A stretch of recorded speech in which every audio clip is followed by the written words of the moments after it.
Chapter 119. Fong stared blankly at the portrait on the table. His expression was blank, but his heart was in turmoil. He vaguely felt that he seemed to have accidentally discovered a great secret. Could it be that the son-in-law was still not satisfied with the first miss, and was still thinking about the second miss? In an instant, Fong's heart fell into endless anxiety and confusion. What to do, what to do? Should he tell the first miss, or should he tell the second miss? Since he already knew about this matter, he would be disloyal if he did not report it to the first miss. But betraying the son-in-law would be unjust, and it might even destroy a good family. Old Fong would not be the culprit who would destroy a family. Secretly tell the second miss? Forget it. For the safety of the son-in-law and his own life, it was best to never let the second miss know about this. Fong, who was caught in the choice of loyalty, had a very complicated look in his eyes, and the expression on his face kept changing. Young master. Young master? Zheng Zumo finally noticed that something was wrong with Li Yi's expression and called out softly with some confusion. Li Yi came back to his senses and realized that he had made such a big mistake before. A man secretly hiding a woman's portrait. This was very thought-provoking. Fortunately, Rui and Xiao Huan did not see it. Otherwise, they would have thought that he had some improper thoughts about this Miss Zumo. I'm really sorry. After taking the portrait that day, I didn't open it. I didn't think that I had taken the wrong one. However, the portrait is not with me at this time. I will bring it tomorrow and give it to you. Li Yi looked at her and said apologetically. Thank you, young master. Zheng Zumo nodded and said softly. Her eyes swept over the surrounding walls, and she wanted to say something but stopped. Is there anything else, Miss Zumo? Li Yi seemed to have something else to say and asked in confusion. A trace of hesitation appeared on Zheng Zumo's face, and then she said, to be honest, Zumo would like to ask young master what kind of technique you used to make this portrait so lifelike. The person in the painting seems to be walking out of the painting. She didn't dare to look up at Li Yi. She knew that it was a bit abrupt to ask these questions at this moment. Painting techniques were the summarization of a person's experiences over a long period of time. To those who were skilled in the Tao of painting, they were incomparably precious. Even she wouldn't easily teach these things to others. Rashly asking others about these things was truly a bit disrespectful. But she was too curious about this kind of technique. She thought about it all day long, to the point that she couldn't eat or sleep well. If she didn't ask, it would be too painful. Zumo, Miss Zumo, said. This was what she meant by her presumptuous request. For Li Yi, this was really not a troublesome matter. He immediately taught her how to deal with light and shadow, the change of scale, as well as the technique of composition and so on. This was not a secret, nor was it something like alcohol distillation, which he was going to use to eat. There was no confidentiality to speak of. Since Zheng Zumo asked, he could not hide it. Zheng Zumo didn't expect him to agree so easily, as if he didn't care about these things at all. He didn't even say a word of refusal. However, at this moment, she didn't have the time to be surprised. It was the first time for her to hear what Li Yi had said. She silently memorized it all in her heart. These days, she had been studying painting by herself, and she had gained a lot. In fact, many areas were only separated by a thin layer of window paper. Li Yi only needed to give her a few pointers, and she could immediately see through the clouds and see the fog. For a moment, her beautiful eyes were full of splendor.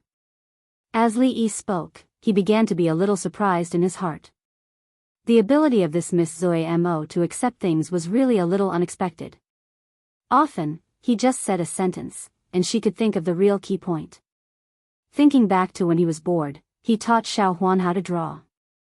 Under his personal teaching, the little maid still did not make any progress for several days. Comparing the two, the gap was really too big.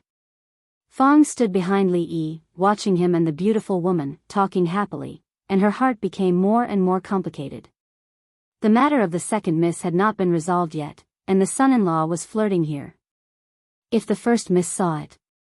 Although the first miss was usually gentle, if she was angry, it was really scary, sigh, things were getting more and more complicated. Fong sighed, and her heart was even more tangled. Thank you, young master, for dispelling my doubts. Zui Mo is really grateful. Today's harvest was quite fruitful. Many of the things that Li Yi said were things she had never heard before. It was enough to open up a new school of painting, and all her doubts were solved today. Zheng Zui Mo's expression was solemn, and she bowed to him with a serious face. The two were only acquaintances, but he was willing to teach her all these techniques. His breadth of mind was unprecedented. She had received his kindness, and even bowed to him as a disciple was not an exaggeration at all.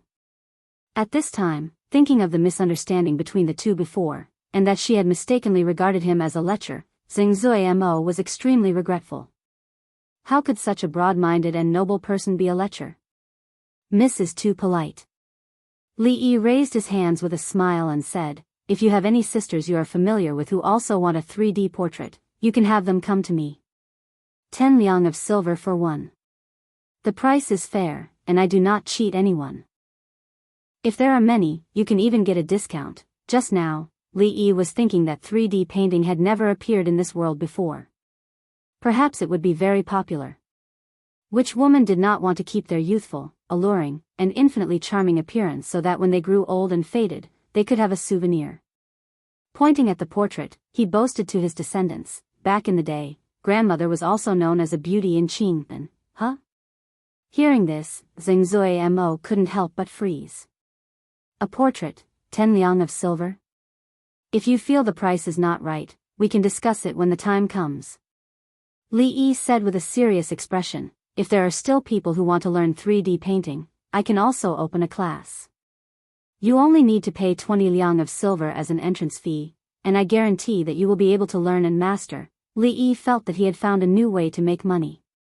He could open a training organization in ancient times and hire a few famous scholars as teachers, such as, learn poetry from Yang Yanzhou, 30 days crash course on 8-legged essays, XX can teach you to write a good policy paper in 2 months. He could open some classes like this. He even thought of the name of the training organization. It would be called New Oriental, Learning to Cook. Which school was the best in tutoring for scientific exams? Set your sights on New Oriental of Qing'an. Chapter 120. Zheng Zumo left with the little servant girl. When she left, the expression on her pretty face was a bit absent-minded. It seemed that she didn't take his words to heart, which made Li Yi a little disappointed. Women and children's money was the easiest to earn. This was an unchanging truth. If all the girls in the brothel in Qing'an prefecture could spend 10 taels of silver to buy a portrait, then he could at least save a few years of hard work. But thinking about it, painting all day was boring. How could it be as carefree as being a shopkeeper who didn't have to do anything? Li Yi thought about it and gave up on this idea. When he was about to go back to the yard to bask in the sun, he turned his head and saw Fong standing there, looking at him with a leisurely gaze. What's wrong? He felt a chill in his heart after being stared at by Fong and asked, who was that girl just now? Fong put away his usual silly smile and asked with a straight face. Although the son-in-law was walking down the wrong path, Fong felt that the son-in-law could still be saved. He had to persuade him not to always associate with these shady women outside. The eldest miss was such a good person, why didn't he know how to cherish her? Her name is Zheng Zumo, a friend. You wouldn't know her even if I told you, Li Yi said casually. When Zheng Zumo left just now, she ordered a lot of rui nectar from here. She said that she bought it on behalf of the sisters in the jade yard. This immediately made her good impression in Li Yi's heart improve a lot. Zheng Zumo. Miss Zumo? Fong's eyes widened and he blurted out, the top artist of the jade yard? You know quite a lot. Li Yi looked at Fong with a bit of surprise. That's Miss Hong from the jade yard.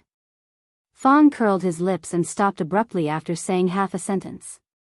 He looked back and saw that the 4 girls were still busy over there. Only then did he relax. What's wrong with Miss Hong? Li Yi crossed his arms and looked at him with a teasing expression. What Miss Hong? Fong looked at Li Yi with a puzzled expression. Li Yi looked at him and said, I'm going back to the courtyard. Do you have anything else? Fang hurriedly stepped aside and said, No more, no more. Son-in-law, you go ahead. I'll look after the store, first miss, second miss.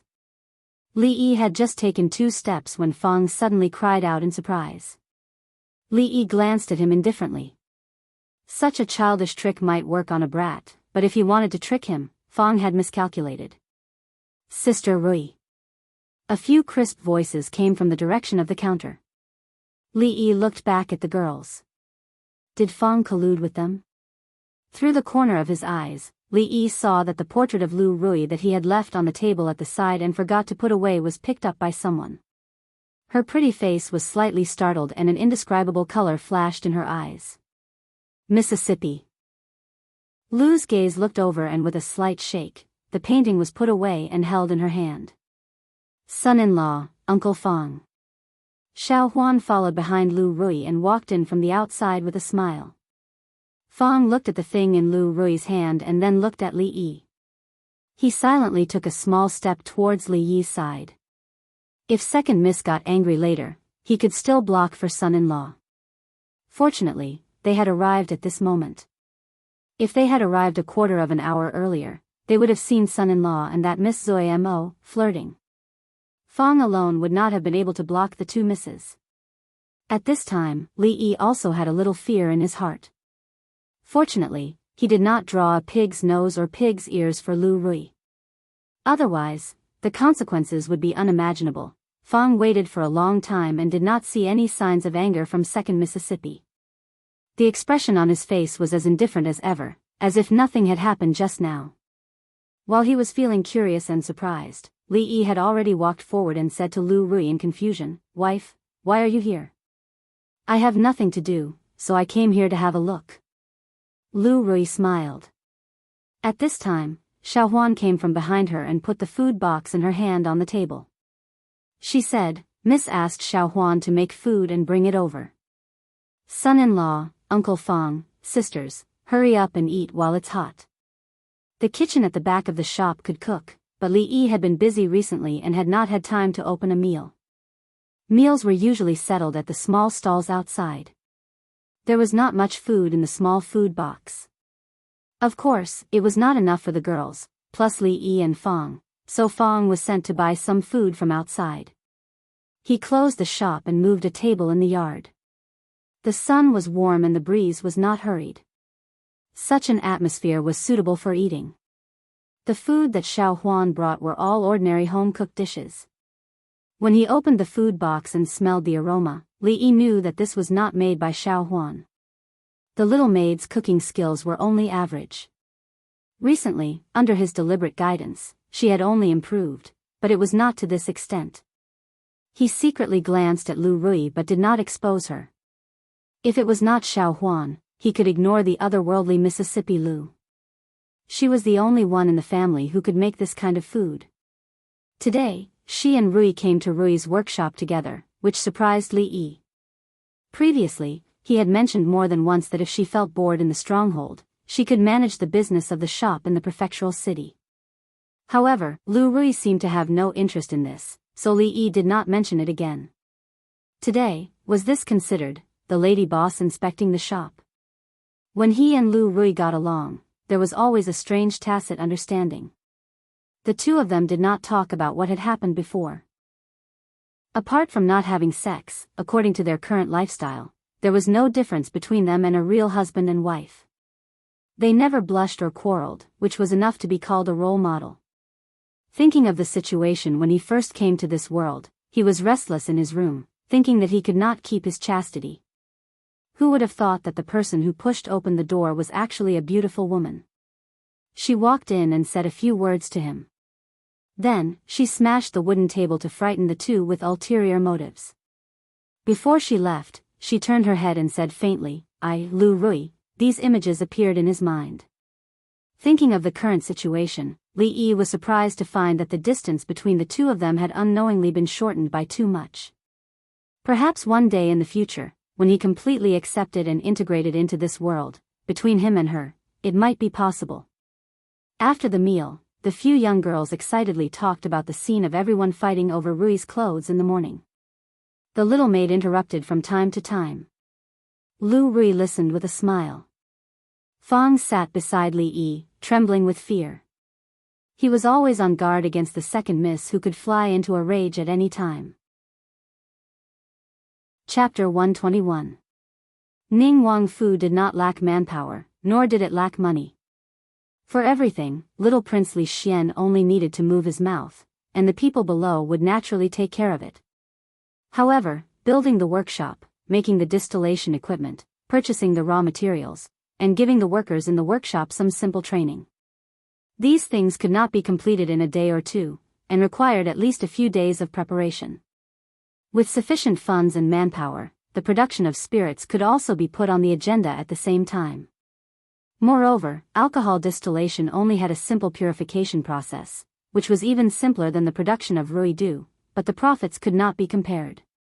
This world also had an incomparably long wine culture. From the nobility to the common people, they all treated it as an important drink in their daily lives.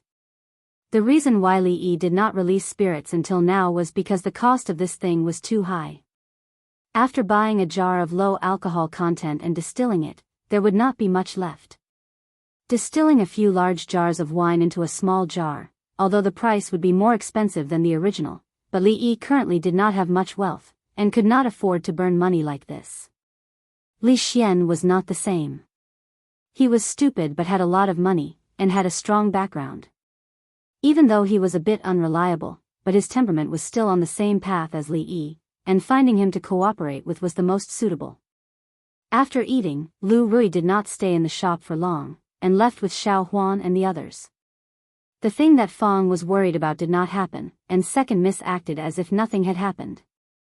But because of this, his heart was even more perturbed. According to second miss's temperament, if she knew that son-in-law actually had improper thoughts about her, son-in-law most likely wouldn't be able to stand here well. But she actually did not have any reaction. Could it be that, between the two of them, there was really some unspeakable secret? Fang felt that he could not continue thinking about it. The implications of this matter were too big, and had already far exceeded the scope of his control. The family matters of son-in-law and eldest miss, it was better to leave it to them. After struggling for a long time, Fang didn't continue to make things difficult for himself. Li Yi didn't know that Fang's thoughts had changed hundreds and thousands of times. It was boring to stay in the yard and bask in the sun all the time. After instructing Fang to look after the shop, he strolled out of the shop slowly. Standing on the street, he heard the faint singing of, "I wish you a long life," thousands of miles apart. Coming from the brothel not far away. Li Yi was stunned and looked over. A moment later, in the brothel next to Rui Square, a young gentleman picked a remote seat and sat down. The singer on the stage was singing, "Shui Diao Getu," in a melodious voice. The young gentleman curled his lips. He could vaguely hear him saying words like, "no authorization," and "copyright fee." He waved his hand at the shop assistant not far away. "Sir, what do you need?" The waiter hurriedly ran over and asked with a face full of smiles. "Bring a pot of tea." "All right, please wait a moment, the tea will be served soon." The waiter responded, and not long after, the tea was served. Li Yi took a sip of tea. When he looked up again, the singer on the stage had already retreated, and a few women were dancing on the stage. Their sleeves fluttered in the wind, and it was a beautiful sight.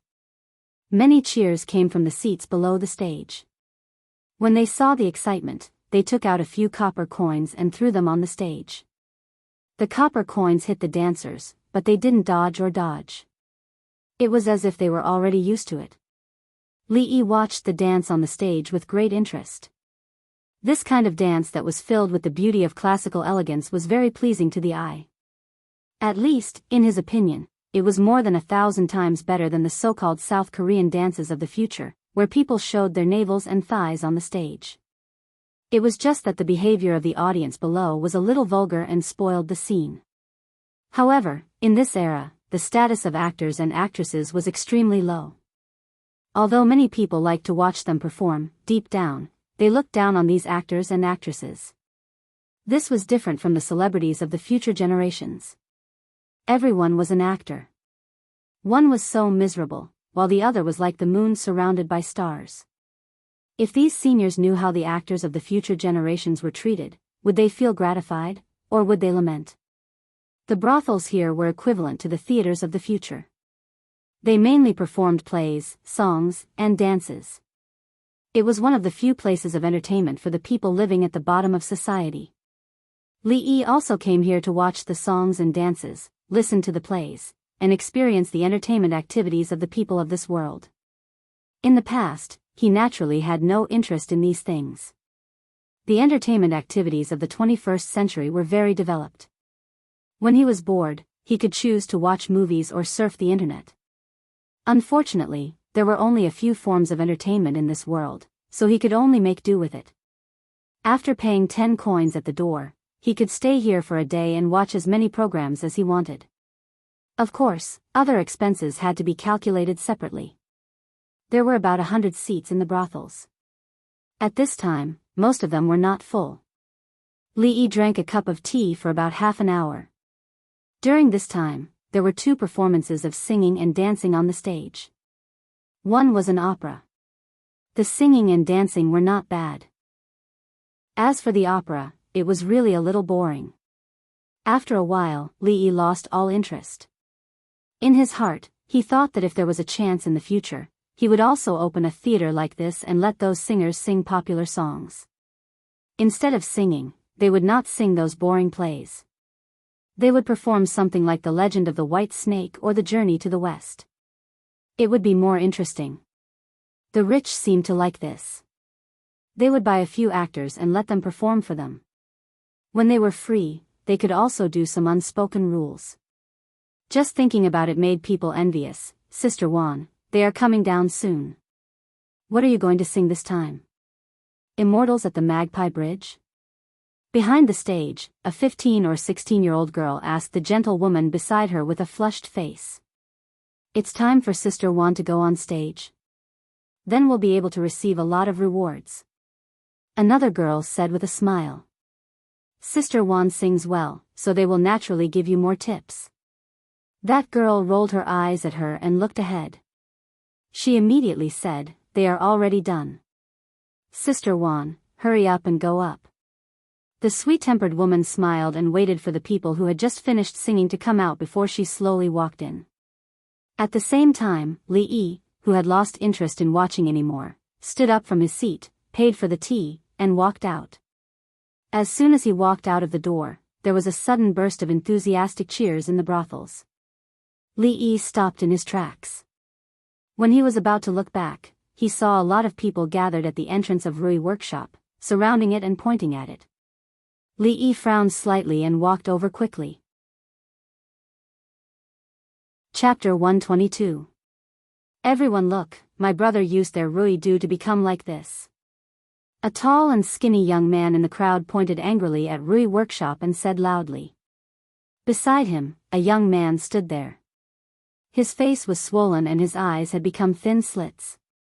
One could vaguely make out his human features. My brother heard that the Rui workshop sells Rui do that can refresh the mind. He wanted to use some when he was tired from studying. Who would have thought that after using it, he would become like this? The young man's face was full of grief, and his voice was clearly heard by the surrounding crowd. As soon as he finished speaking, the surrounding crowd all looked at the young man.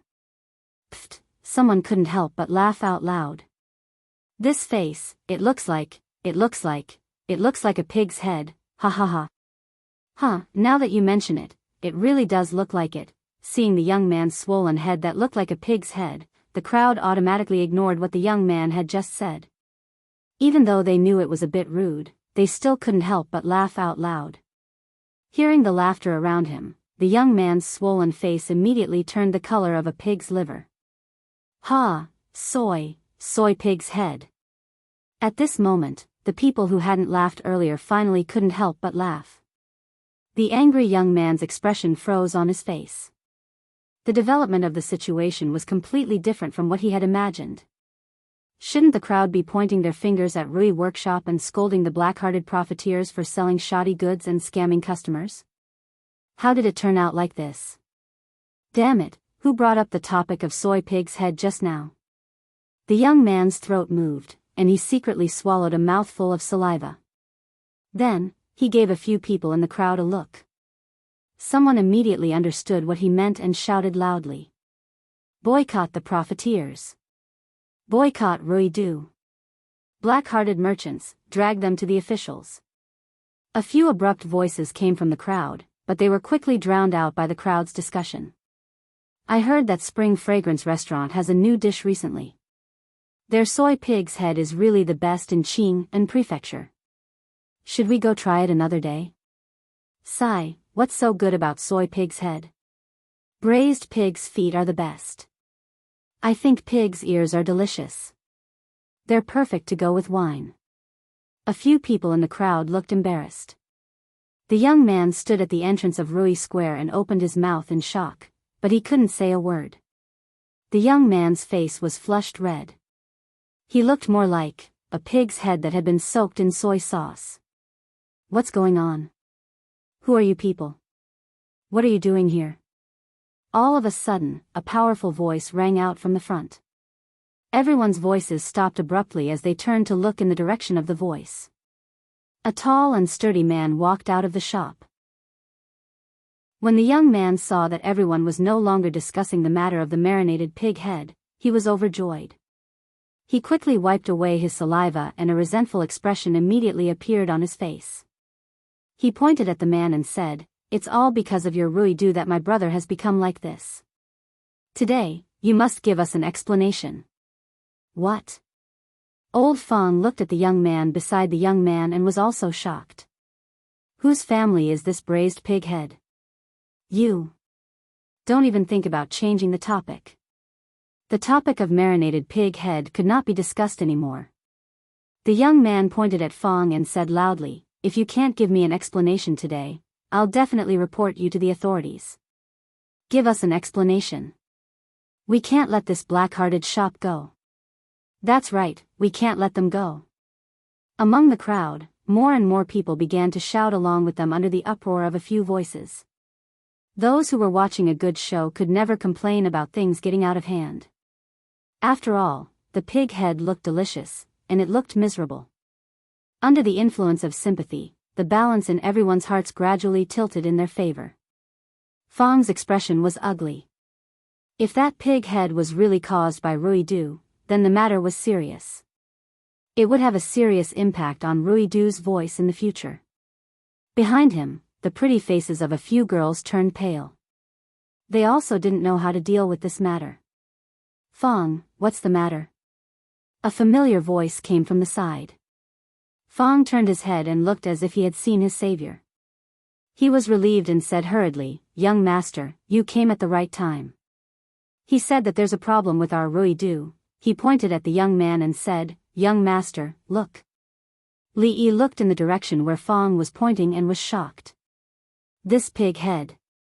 How did it become like this? Isn't it because of your Rui Du? The young man pointed at Li Yi and took out a small porcelain bottle from his pocket. It was the bottle of Rui Du and said angrily. Li Yi looked at the young man and a trace of suspicion flashed in his eyes. Most of the Rui Du was alcohol. For a small number of people who were allergic to alcohol, it was possible for them to have an allergic reaction, but it was impossible for it to become like this. Moreover, when he was selling the Rui Du, he had already made it clear that there shouldn't be such a serious allergic reaction.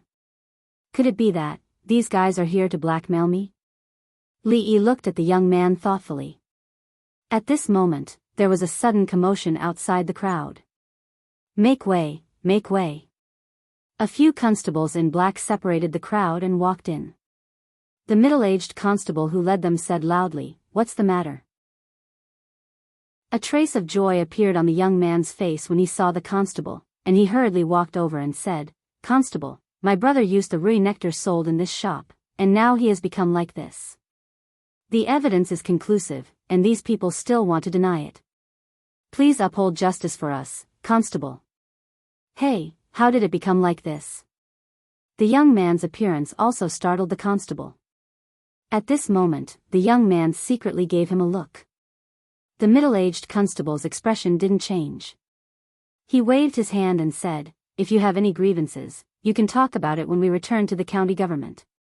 Disperse, disperse." Hearing this, Li Yi's eyes slightly narrowed.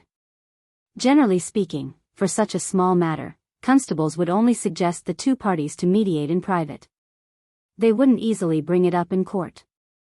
This young man didn't even mention whether he was willing to mediate or not, but the middle-aged constable couldn't wait to bring them back to the county government.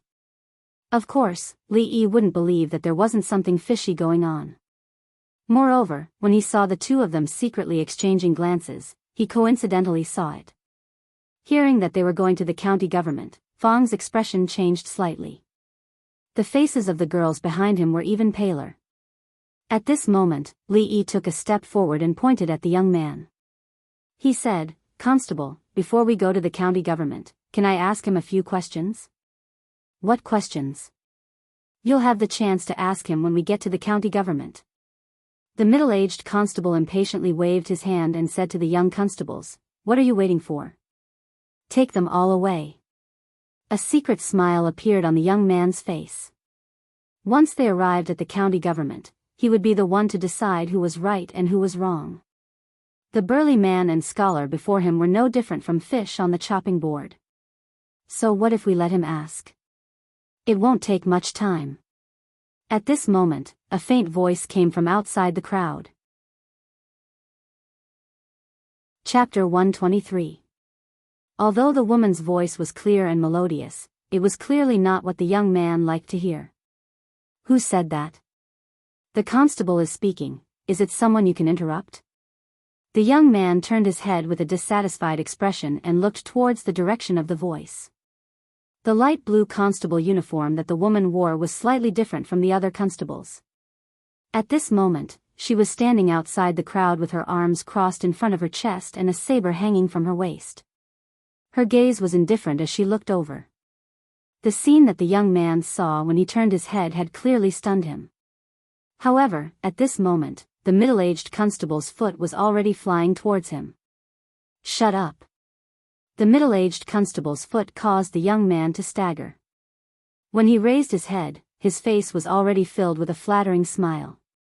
He walked in front of the young woman and asked, "Boss, why are you here?" The young man was momentarily stunned by the inexplicable kick. He didn't understand why the middle-aged constable was acting so crazily.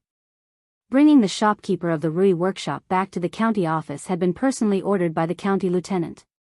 He was only a lowly constable. Why didn't he listen to the county lieutenant's orders?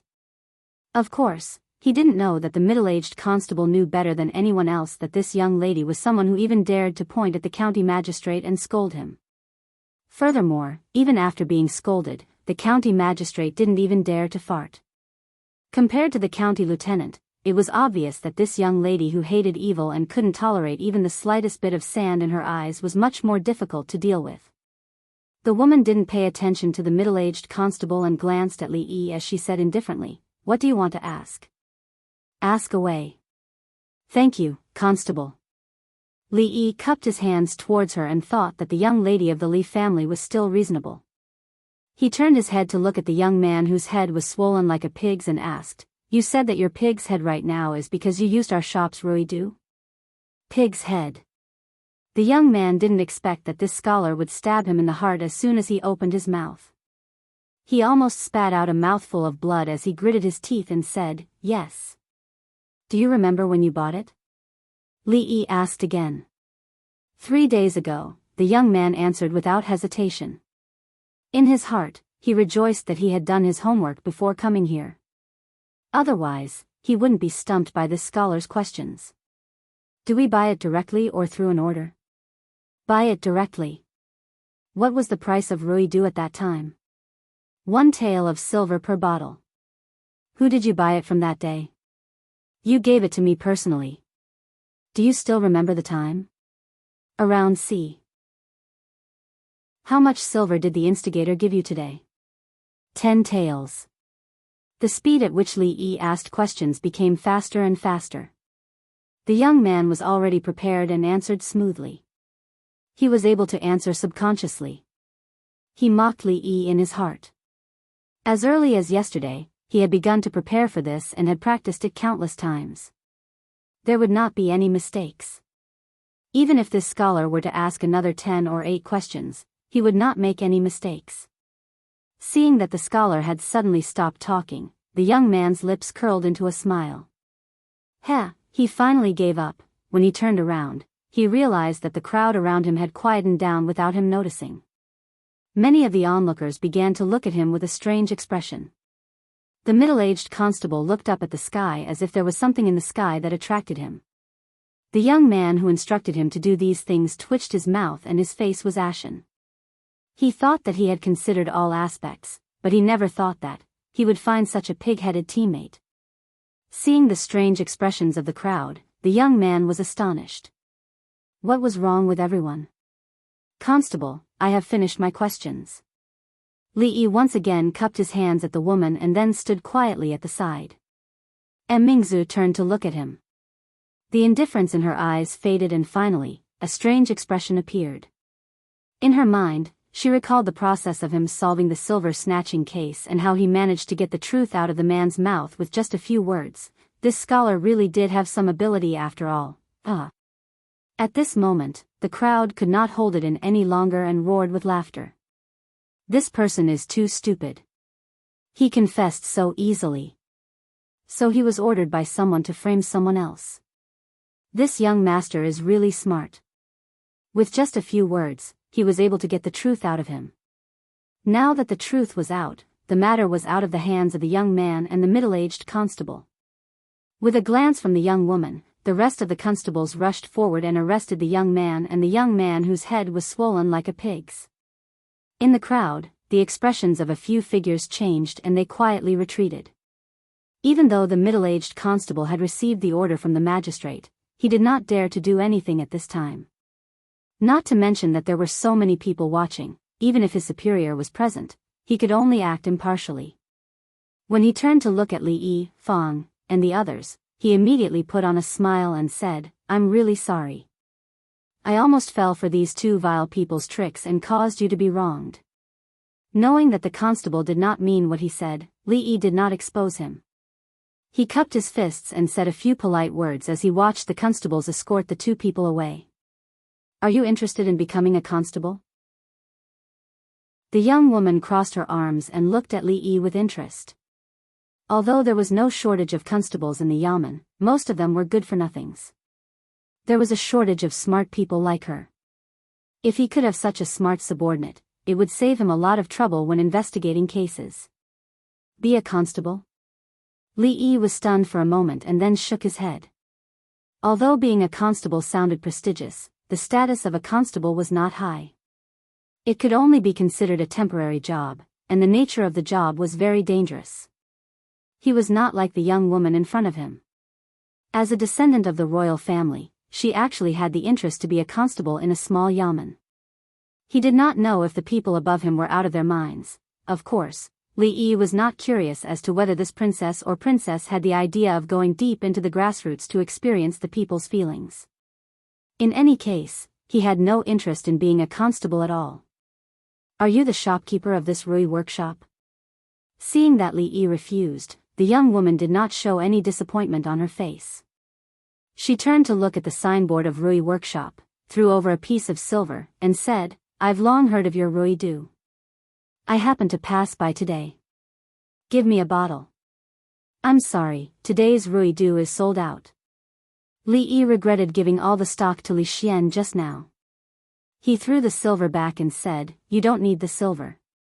Come and get it tomorrow when the constable patrols the street. Although Li Yi was not a generous person, he was clear about gratitude and grudges. If she did not give him the chance just now, today's matter might be a little troublesome. It was just a bottle of Rui do. He was really embarrassed to accept the silver from her. Well, I'll come again tomorrow. The young woman did not stand on ceremony. After taking back the silver, she waved her hand and said lightly. Then she turned around and disappeared on the street. Li Yi looked at the direction in which she left, and a thoughtful expression appeared on his face. In the morning, there was someone who wanted to buy the formula of Rui Du by force. Now, there were these two people who were stirring up trouble. It was obvious that they were in cahoots with the middle-aged constable. It seemed that more and more people had their eyes on Rui Du. Chapter 124. Brother-in-law, what if the shopkeeper of the Rui Bazaar refuses to hand over the formula for the Rui Du? What should we do? A young man paced back and forth in a side hall on the east side of the Yamen of Anshi prefectural city. He could not help but raise his head and speak to a person sitting in a chair in the hall. A middle-aged man with a gaunt face sat calmly on a wooden armchair facing the door. He had a dignified expression and a dignified expression. He raised his teacup and took a sip before saying, "What's the hurry? Bring them back and lock them up in prison for a few days. Let them starve for 3 to 5 days before bringing them up for questioning." The young man was stunned for a moment before an expression of admiration appeared on his face. His brother-in-law was indeed worthy of being the county magistrate. His methods were ruthless. If an ordinary person were to starve in prison for 3 to 5 days, they would not even have the strength to speak. He reckoned that he would not dare to refuse. At that time, he might even be able to save the 1,000 taels of silver. As he thought about the explosive sales of the Rui Du and the huge profits it would bring him, he could not contain his excitement. Just as he was thinking about this, there was movement at the door. The middle-aged constable walked in with his head lowered. "How was it? Did you bring them back?" the young man asked impatiently when he saw the middle-aged constable. The dignified man sitting in the wooden armchair also slowly put down his teacup and looked over. "Sir, I did bring 2 people back, but..." The middle-aged constable bowed to the county magistrate and recounted what had happened with a bitter expression. "What? Constable Lee messed things up?" The young man's face showed a hint of anger when he heard this. He said, "Which Constable Lee? Didn't you tell him that this was the county magistrate's order?" The middle-aged constable looked at him without saying a word, but he secretly criticized in his heart. "That was Constable Lee we were talking about. Even if the county magistrate was involved, what use would it be, let alone a mere county magistrate?" "Constable Lee?" The middle-aged man stood up from his chair with a serious expression on his face. No one knew what he was thinking about. As the county magistrate of Anshi County, he was in charge of arresting thieves and handling cases. Regardless of whether it was constables or constables, they were only his subordinates. However, Constable Lee was an exception. Although he didn't know Arrestor Lee's identity, County Magistrate Liu had specifically warned him not to offend Arrestor Lee on the first day he arrived at the county government. He couldn't afford to offend her. Before that, he had never heard of any woman who could be a constable. However, even though he was full of doubts, County Magistrate Liu did not reveal more things to him. Since then, he had always turned a blind eye to the behavior of this female constable. Fortunately, although the other party abhorred evil and always intervened whenever he encountered injustice, making the county government prison unprecedentedly lively, other than that, he did not cause much trouble to him. He turned to look at the middle-aged constable and asked with a frown, "Constable Lee knows that innkeeper?" "I don't think so," the middle-aged constable said after giving it some thought. He was very familiar with Constable Lee's meddlesome character. This time, it must have been a coincidence. "Let's talk about this matter later." The middle-aged man thought for a moment before he lightly said. He then lifted his foot and stepped out of the door. "Brother-in-law," the young man chased after him for 2 steps. Seeing him waving his hand impatiently behind him, he finally stopped. A trace of anger appeared on his face. When he received benefits, he was so straightforward, but when he needed him to do something, he always shirked the responsibility. As a county magistrate, he was actually afraid of a constable under his command. If he had known this, he would not have come to this cheap brother-in-law. He held a small porcelain bottle tightly in his hand, and his eyes were burning. No matter what, he was determined to get the formula of Rui Du. After experiencing 2 small twists and turns yesterday, when Li Yi stayed in the shop, he always felt that there were several pairs of eyes staring at him in the dark. Just thinking about it made him uncomfortable. This should be regarded as obsessive-compulsive disorder, which was incurable. He decided that after returning to the stockade village today, he would rest for a few days. When Prince Ning Mansion settled everything and the shop in the city opened, no one would dare to have any ideas about Ruidu anymore. Of course, with so many orders previously, the Ruidu still had to be opened every day. However, it was only for customers to pick up the goods according to their orders in the morning, and the shop would not continue to sell it. From a certain point of view, this could be considered hunger marketing. When those shops opened in a few days, the young masters and ladies who didn't manage to buy the Ruidu would probably trample the doors of the shops until they broke. Today, there were only him and Fong in the shop.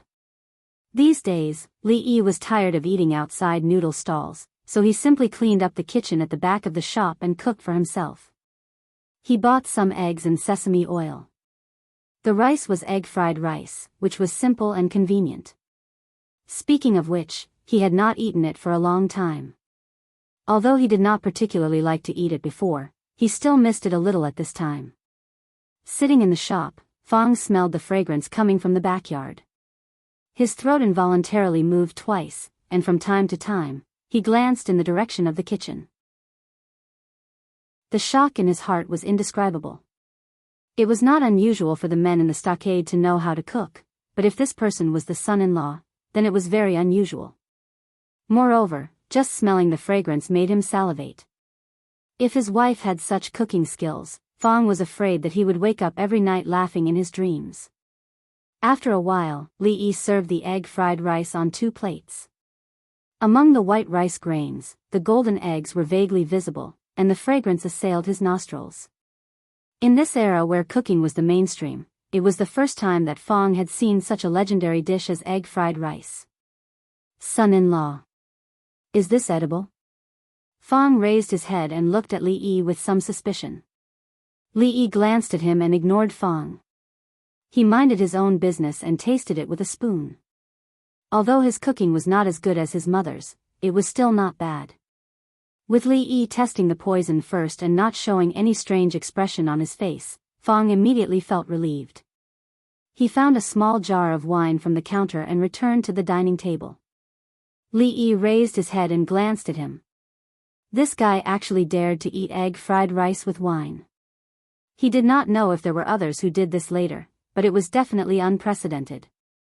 Learning from Li Yi, Fong tasted it with a spoon.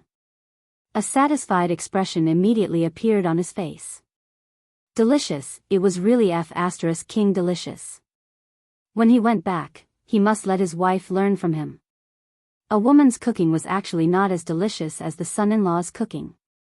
Even if she did not find it embarrassing, he would feel ashamed for her. With this in mind, when he reached for the jar of wine, a figure walked in from outside. Chapter 125. A woman in a light blue constable uniform walked into the shop. Fong's hand, which was reaching for the wine jar, paused. He was stunned for a moment and then turned to look at Li Yi. Li Yi was actually waiting for the female constable to take the Ruidu, then he could close the shop and go back to the stockade village. He was thinking that if she didn't come back by the time he finished his meal, he would send someone to send her to the county government office. Now he could save himself the trouble.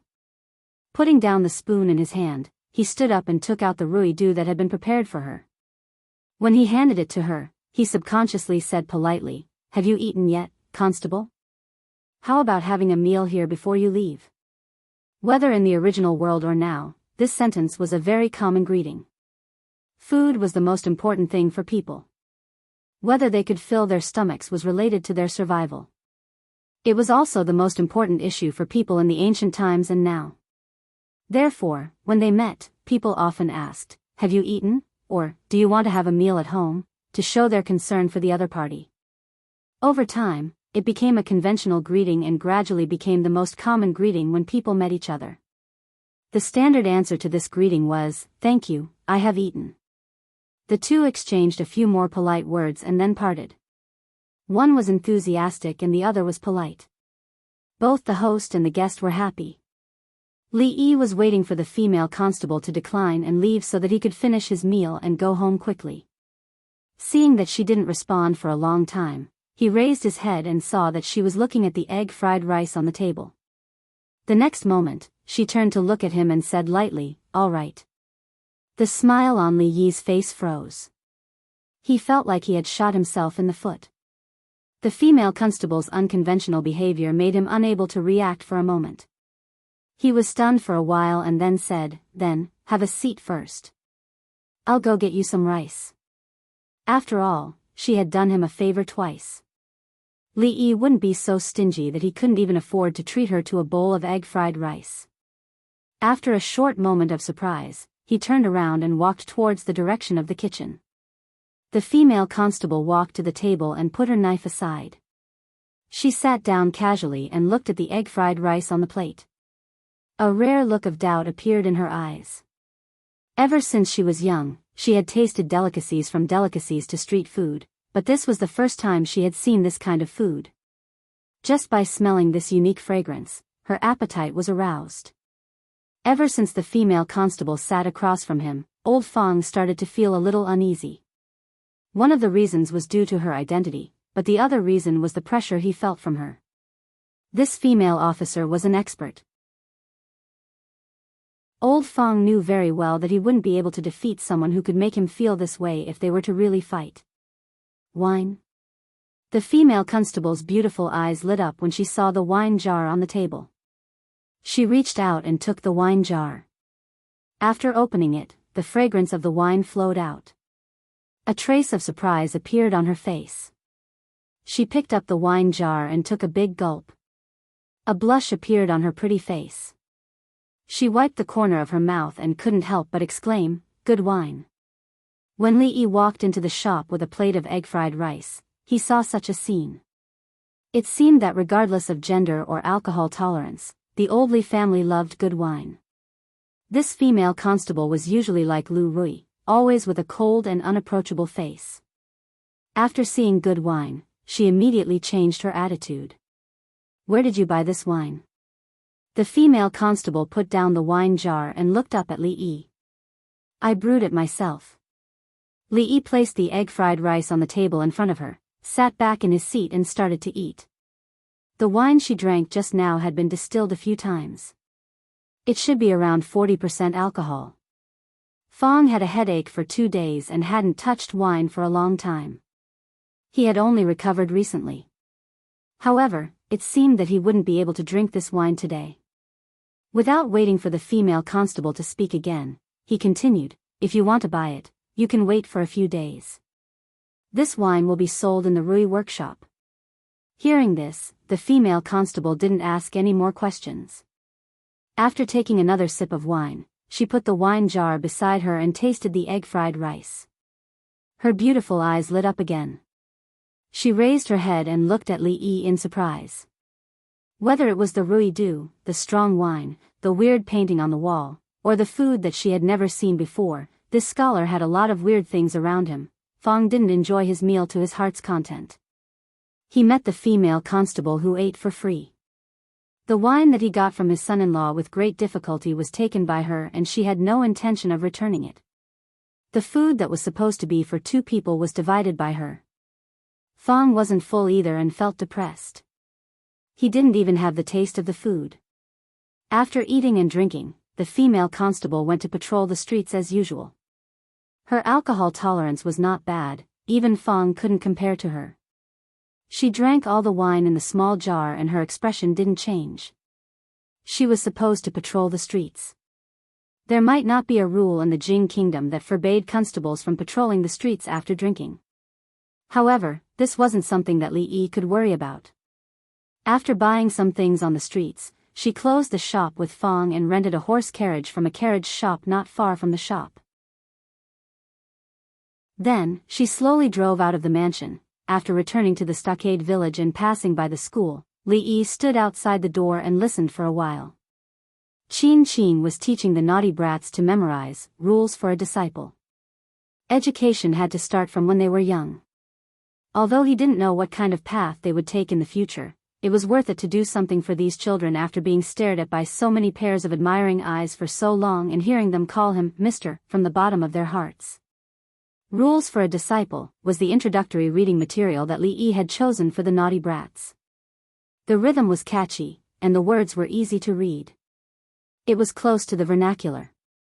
While they were learning how to write, they could also learn the principles of how to conduct oneself, as well as all kinds of common sense and etiquette. The naughty brats were still young, so it was important to cultivate good values. In order to prevent them from becoming like their parents when they grew up, they had to be taught these correct values from a young age. In order to make it more interesting, Li Yi made all the original allusions in the Rules for a Disciple into short stories. Every day, he would let Qing teach a few sentences to the naughty brats. Then, he would intersperse them with a few stories, such as getting rid of evil, fighting tigers, and fighting dragons. The naughty brats loved to listen to these kinds of stories, so they would remember them more firmly. Of course, even in this era of feudal orthodoxy, Li Yi still didn't want the naughty brats to grow up to become stupid, loyal, and filial people. What he taught them had been greatly edited and modified to conform to the mainstream Confucian ideology of this era, but it wouldn't severely suppress the naughty brats' nature. After listening for a while outside the school, the naughty brats were all very obedient. When Qing read a sentence, they would read a sentence. The school was orderly, no different from when he was here. Afterwards, he went to the workshop to take a look. The daily demand for ruidu was not small, but there was a limited amount of manpower in the stockade. Everyone was working against time. Fortunately, this situation wouldn't last for long. In the next 2 days, Li Xian would send someone over to observe and learn the distillation method. After a few days, Ning Wang Fu's shop would open for business, and the pressure here would be reduced to the minimum. Chapter 126. In the morning, he sent someone to deliver Rui Lu to the shop, and Li Yi could enjoy his vacation. The weather was good today. It was early autumn, and the leaves had not fallen yet. There was not much of a bleak feeling on the mountain. The shouts of the naughty children filled the gentle grassy slope. As a teacher, Qing was much more responsible than Li Yi. She taught seriously every day. It was rare for the naughty children to have a day of extracurricular activities. They ran happily on a small grassy slope by the stream, revealing their lively nature. Qing stood not far away and smiled as she watched the naughty children. After spending time with them, her impression of the naughty and mischievous children had greatly changed. They now truly looked like a female teacher. Not far away from her, Lu Xiaohu was playing a role-playing game with a group of boys. He liked to play the role of Sun Wukong the most. He brandished a wooden stick with great vigor. The other naughty children watched from the side, their eyes filled with envy. According to the story of Journey to the West, the chubby naughty child who played the role of Buddha was supposed to subdue him and press him under the five-finger mountain. However, when he saw how powerful the stick was, he immediately hid far away and did not dare to get close. Xiaohu, be careful. Don't hit the others. Qing warned him from afar. Lu Xiaohu responded, threw down the stick, and ran away with the naughty children. About 100 feet up the grassy slope, Li Yi had already used a bamboo stick to skewer the meat, brushed it with sauce, and placed it on an iron rack. Below the rack was a burning charcoal fire. The fragrance of roasted meat spread everywhere. Not far away, Fang, who was roasting fish caught from the stream on the fire with a few men, silently swallowed a mouthful of saliva. He decisively handed the fat fish he had just skewered to someone else, ran to Li Yi's side, and sat down. He gave Li Yi a silly smile, and stared at the roasting rack, unwilling to move his eyes away. Further away, the women of the village gathered together and laughed. After a while, Xiao Huan ran over and ran to Li Yi's side. In a soft voice, she said, "Young master, the second miss asked if the meat is ready, let her wait a little longer." Li Yi poked at the charcoal fire with a wooden stick. Haste makes waste. Roasting meat required patience. Mississippi Lu, on the other hand, was free. All she needed to do was to open her mouth. Li Yi himself, on the other hand, had become a free roaster. "Oh," the young maidservant replied. Just as she was about to run over, Lu Xiaohu and a group of naughty children ran over excitedly. Sir, sir. Lu Xiaohu handed over a small white thing in his hand and said, Sir, sir, we just caught a rabbit. Sir, please roast it. When Fong saw the rabbit, his eyes lit up. Rabbit meat was tender and delicious. In the past, when he was a teenager like this, he had secretly roasted it many times. However, there was one time when he accidentally burned his clothes. When he returned home, his parents pressed him down on the Kong bed and gave him a good spanking. Since then, he hadn't eaten it again. Li Yi took the rabbit that was not much bigger than his palm. This rabbit didn't seem to have much meat. Roasting it wouldn't even be enough to fill the gaps between his teeth.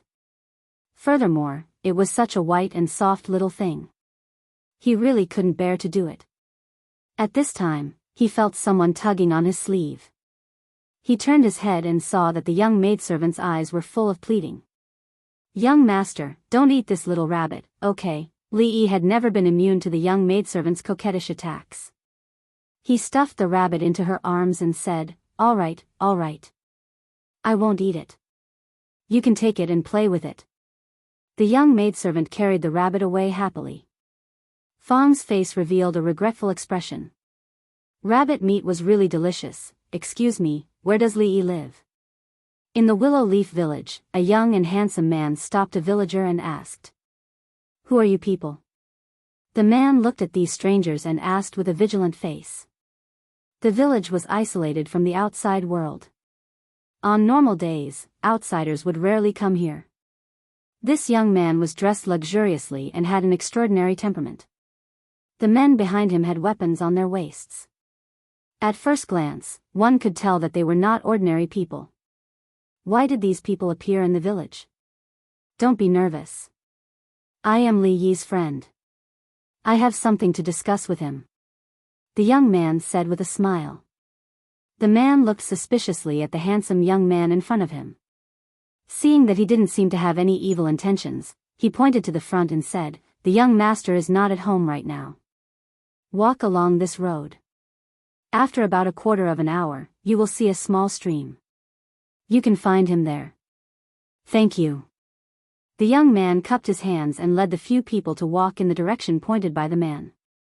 The man looked at the backs of the few people walking away.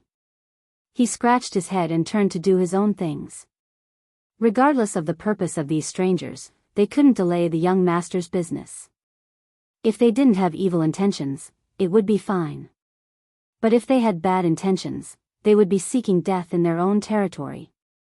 Young master, slow down, slow down. A middle-aged fat man followed behind the young man with his forehead full of sweat.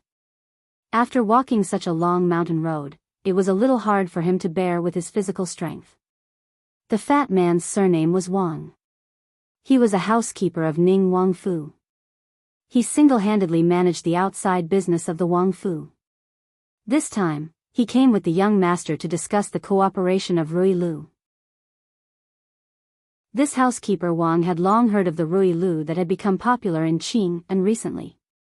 This was an elegant business and was suitable for Ning Wangfu. He had been thinking about when to ask his superiors if he should intervene in this business. However, he hadn't thought that this young master, who idled around all day and did nothing but work, would also take care of these matters. He immediately had him build a workshop and arrange for people. After a series of orders, the housekeeper was slightly dumbfounded. This was a good thing for the Wangfu. After all, no matter if it was a commoner or a noble, no one would say no to money.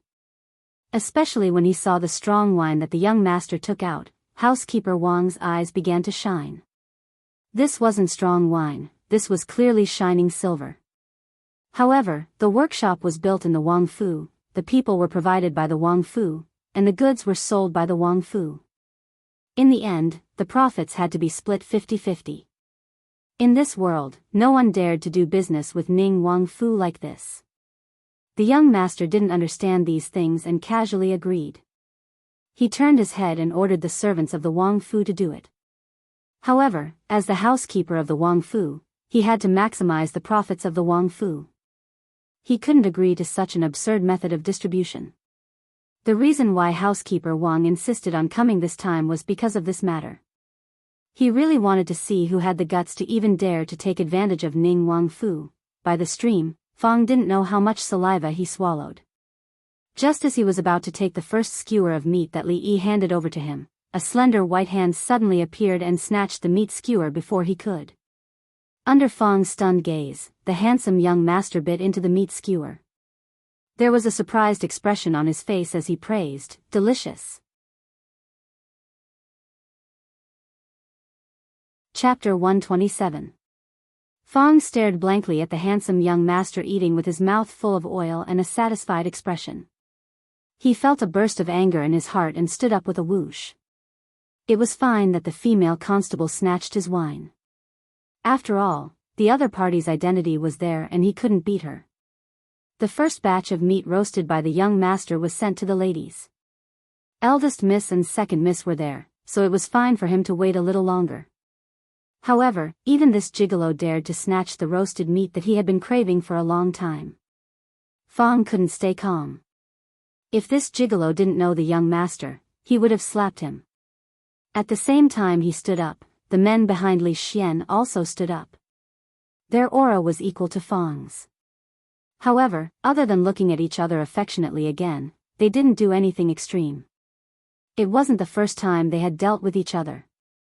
The guards knew that this man wouldn't do anything to the young master. Fong also knew the background of these guys. The reason why he didn't make a move was mainly because the other party had more people and he was afraid that he would be at a disadvantage. On the other side, seeing that there were a few unfamiliar people who came to the young master's place and seemed to have a conflict with Fong, the men who were roasting fish not far away immediately stood up and walked over quickly. "You guys, go over there and wait. Don't spoil the mood." Li Xian waved his hand at the guards and found a clean stone. He sat opposite Li Yi and watched Li Yi turn the iron frame on the charcoal fire. He couldn't help but say, "This roasting method is rare. Even the old royal chefs in the prince's residence can't make it taste as good as this." There was no technical difficulty in roasting meat. Whether the roasted meat tasted good or not mainly depended on the sauce. This was a secret recipe that Li Yi had found after flipping through dozens of cookbooks. Although the taste was slightly reduced because of the lack of a few seasonings, it was still considered a rare delicacy in this world. If you want to eat it, roast it yourself. Li Yi saw that his eyes were fixed on the roasted meat in his hands and handed some to him. Li Xian was actually eager to try. After taking it, he imitated what Li Yi did and brushed a layer of sauce on it. Then, he put the meat skewers on the charcoal fire and slowly turned them. There were light footsteps behind him. Rui walked over and looked at the young man sitting opposite Li Yi. She asked, "Husband, this is, husband?" Li Xian raised his head to look at the elegant woman. Beside her was the woman who had been by Li Yi's side in Qing and Prefecture. She seemed to be his wife's sister. The sisters were so beautiful. She turned to look at Li Yi with an envious expression. This was the blessing of having two wives. TSK, Li Yi stood up and briefly introduced Li Xian to Rui.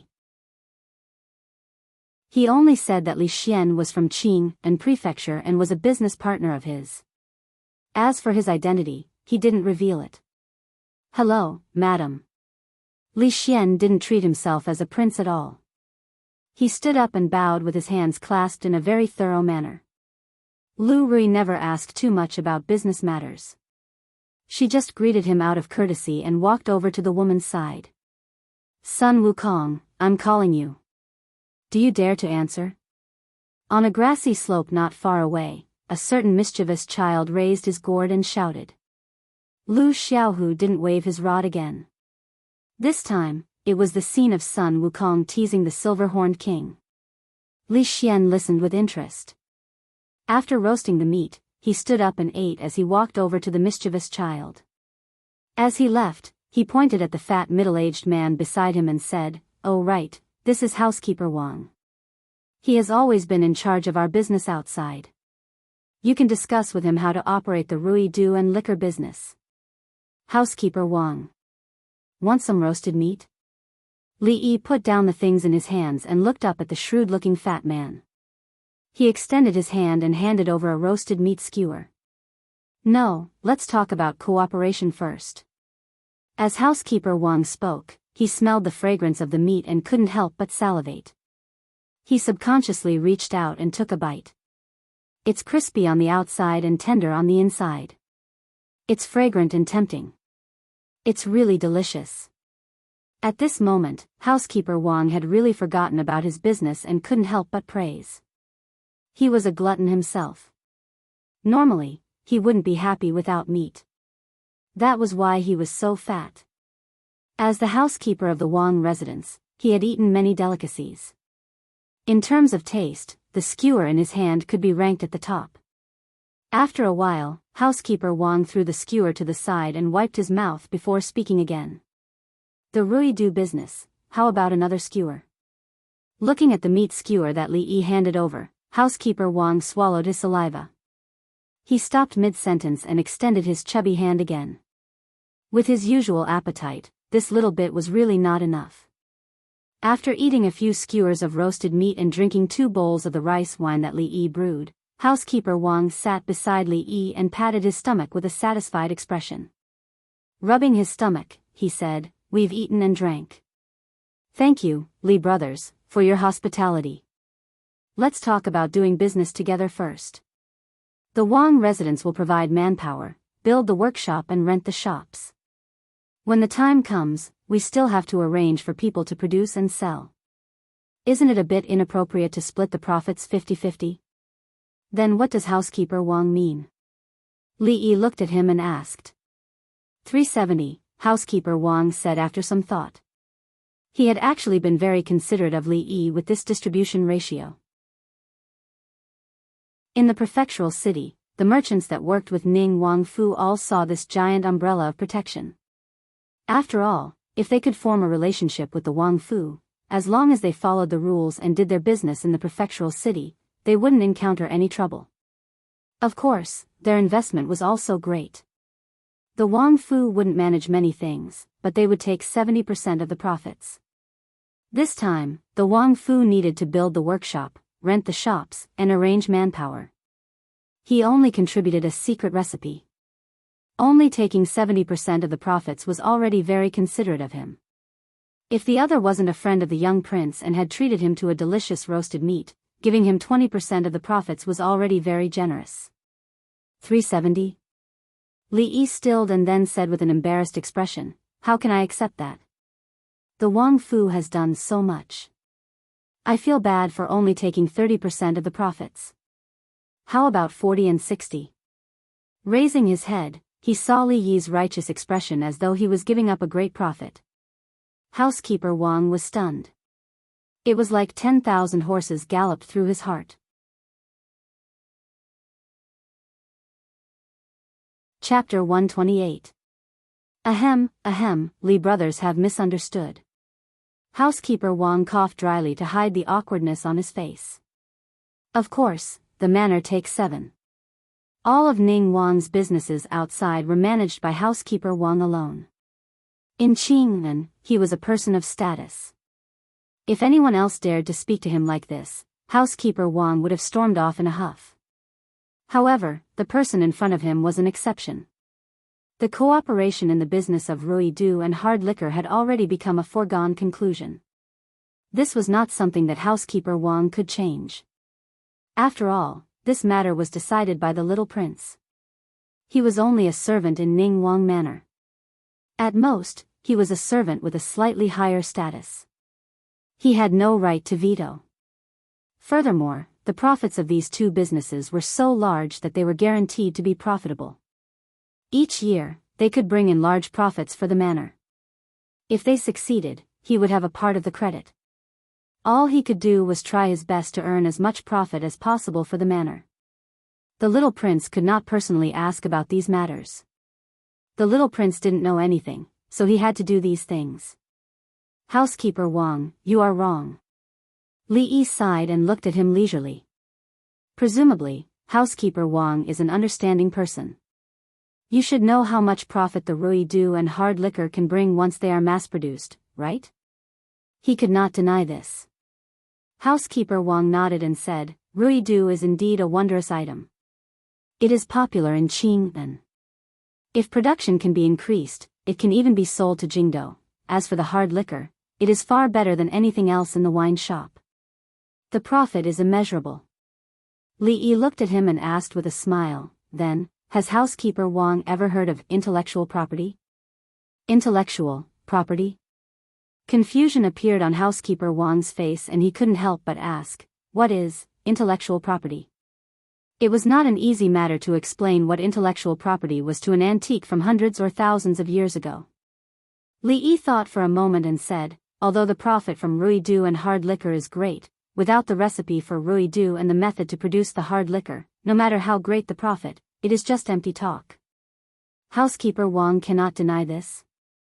"Of course," Steward Wang answered without hesitation. "In Butler Wang's opinion, are these two things more important, or are the manpower and workshop more important?" Li Yi looked at him and asked. Steward Wang stopped talking. Of course, he understood that it was useless to have the manpower and workshop without the formula. The premise for the prince's mansion to obtain such a huge profit was that the young man in front of him could give them the formula of the ruidu and the method of producing spirits. But the problem was, would anyone dare to negotiate with the Wang family like this? As it turned out, there really was. For a long time, those merchants had been trying to curry favor with him and establish a relationship with the prince's mansion. Why was everything reversed when it came to him? Housekeeper Wang's expression was a little ugly. It seemed that the other party was determined not to give up any profits. Moreover, regarding this matter, he could not use any means of coercion. After all, the young prince seemed to value him very much. Seeing the displeasure on Housekeeper Wang's face, Li Yi opened his mouth again and said, "Ruidu and spirits are just the beginning. The perfume and soap that the Rui workshop is about to release will be more profitable than the spirits." Regardless of ancient times or modern times, women's money was the easiest to earn. A small bottle of ruidu could make them like this. If the perfume and soap were to be released, how crazy would they be? "Are you serious?" Housekeeper Wang raised his head and looked at Li Yi with a fiery gaze. The profits from the spirits had already made him extremely satisfied. If there was a business that was more profitable than this, it would definitely be a great contribution.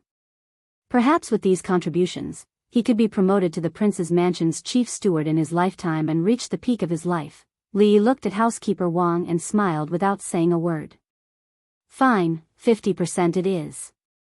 After thinking for a long time, Housekeeper Wang finally squeezed out these two words from between his teeth. In the happy and harmonious atmosphere, the two finally decided on the final method of splitting the profits. It was still 50%. However, Li Yi had to guarantee that if there was anything new in the future, he would first consider working with Ning Wangfu. Towards this, Li Yi naturally agreed. With such a thick thigh, would he be stupid not to cling to it? The negotiation ended happily like this. Li Yi's heart relaxed a lot. He looked around and found that there were many people gathered at the grassy slope. He slowly walked over. Housekeeper Wang stood where he was, his emotions complicated. After a long time, he sighed and sat down on the ground. He picked up a few skewers of meat, brushed them with sauce, and began to roast them over the fire. A few steps away from him, the naughty children formed a long line. They clasped their hands behind their backs and shook their heads. One by one, they walked in front of Qing Qing and recited the lessons that the teacher had taught them a few days ago. The rules of the disciples, the teachings of the saints, the first is filial piety, the second is honesty. Love the masses, be kind, and if you have spare energy, learn literature. The endless noises made Housekeeper Wang annoyed. After the naughty brats recited it, even he, who was listening at the side, could recite more than 10 sentences. He couldn't help but shake his head and focus his attention on the delicacies in front of him again. On the flat ground under the grassy slope, two figures were moving quickly. Previously, he lost to Fong in strength, so the guard leader was not satisfied. Now that he saw him again, he naturally had to get back at him. Of course, he wouldn't be stupid enough to continue to compete with Fong in strength. This time, the two were competing in fist and leg skills. When Li Yi walked to the side of the field, they were still locked in combat. As the guard leader, his skills were naturally not bad. However, Fong wasn't someone to be trifled with. From the looks of it, the two of them wouldn't be able to determine the winner in a short period of time. On the other side, Li Xian was still holding a piece of roasted meat in his hand. His eyes stared at the rabbit in Xiao Huan's arms, and his face revealed an expression of desire. He didn't know how this rabbit would taste when roasted, but from the looks of it, it should taste pretty good. Xiao Huan felt his malicious gaze and immediately dodged a few steps to the side. "Little servant girl, how about I use this ingot of silver to buy your rabbit?" Li Xian took out a silver ingot and looked at the little servant girl as he asked. The little maidservant knew that he definitely didn't have good intentions in wanting this rabbit, but money was also very attractive to her. Although the son-in-law would usually buy her anything she wanted, she also wanted to save some money for her own use. As if thinking of something, the little servant girl's face revealed a trace of craftiness. She passed the rabbit to a sister beside her, picked up 2 stones, one big and one small, and held them in her hands. She raised her arms to the same height with her palms facing down, looked at him and said in a soft voice, "If you can guess which stone will fall first after I let go, I will give you the rabbit. If you guess wrong, you have to lose the silver to me." Li Xian was stunned for a moment. Then, he couldn't help but feel that it was a pity. This little girl looked quite clever, but he didn't expect her to be so stupid. Such a simple question, did she even need to guess? Chapter 129. Li Xian was a little hesitant at this moment. Making a bet that he would definitely win with a silly servant girl was really bullying and did not match his status as an heir. However, once the idea of roasting the rabbit appeared, he could not get rid of it. Just thinking about it made his mouth salivate. Li Xian thought about it and said, "How about this? If I lose, I'll give you this ingot of silver. If I win, give me the rabbit and the silver is still yours." With an ingot of silver as compensation, he wouldn't have any psychological pressure if he won the rabbit. "If I lose, I lose. If I lose, I'll give you the rabbit, no silver." The servant girl did not agree to Li Xian's suggestion. Since it was a bet, it had to be fair. However, she was laughing in her heart. The last time son-in-law made a bet with second young miss and Xiao Huan were fooled. This young master looked dumb and definitely wasn't as smart as son-in-law. "Then it's up to you. I guess this piece will fall first." Li Xian waved his hand and did not insist. He pointed at the slightly larger stone in the servant girl's hand. Just as he was thinking which part of the rabbit meat was the most delicious, the servant girl let go. Dong! The stone fell on the grass and made a slightly dull sound. There was only one sound from the 2 stones. Watching the obviously large and small stones fall at the same time, the expression on Li Xian's face froze. In the end, he revealed an expression as if he had seen a ghost. Things seemed to be a little different from what he had imagined. Li Xian, who didn't believe it, personally picked up the 2 stones from the ground and imitated the maidservant. He raised them to a certain height and let go. The 2 stones fell to the ground at the same time, and there was a loud thud. With a face full of doubt and disbelief, he ran to the side and picked up the 2 stones again. A person's view of the world might need several years or even decades, but to destroy it, it only needed an instant. It was very obvious that the servant girl had used 2 stones to make the dignified heir of Ning Wang doubt this world. It also made him feel a strong suppression of his intelligence. "Su Jia, Wang Zhong, you 2 come over," he shouted loudly to the side. The 2 guards who were watching the fight between Fong and the leader of the guards quickly ran over. Young master, what can I do for you?" "You 2, take these 2 stones and climb up that tree." Li Yi watched from afar as the 2 pitiful guards acted as experimenters. They released their hands from different heights, allowing the 2 stones to fall. The expression on Li Xian's face changed from disbelief to shock. He seemed to have lost his wits. He shook his head in amusement. The density of the stone was not small. Falling from a height of at most 10 feet, the resistance was almost negligible. Even if he was blind, he would not be able to see the obvious difference. Why?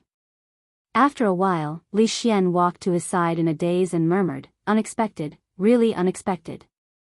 Why did the small stone fall together with the big stone?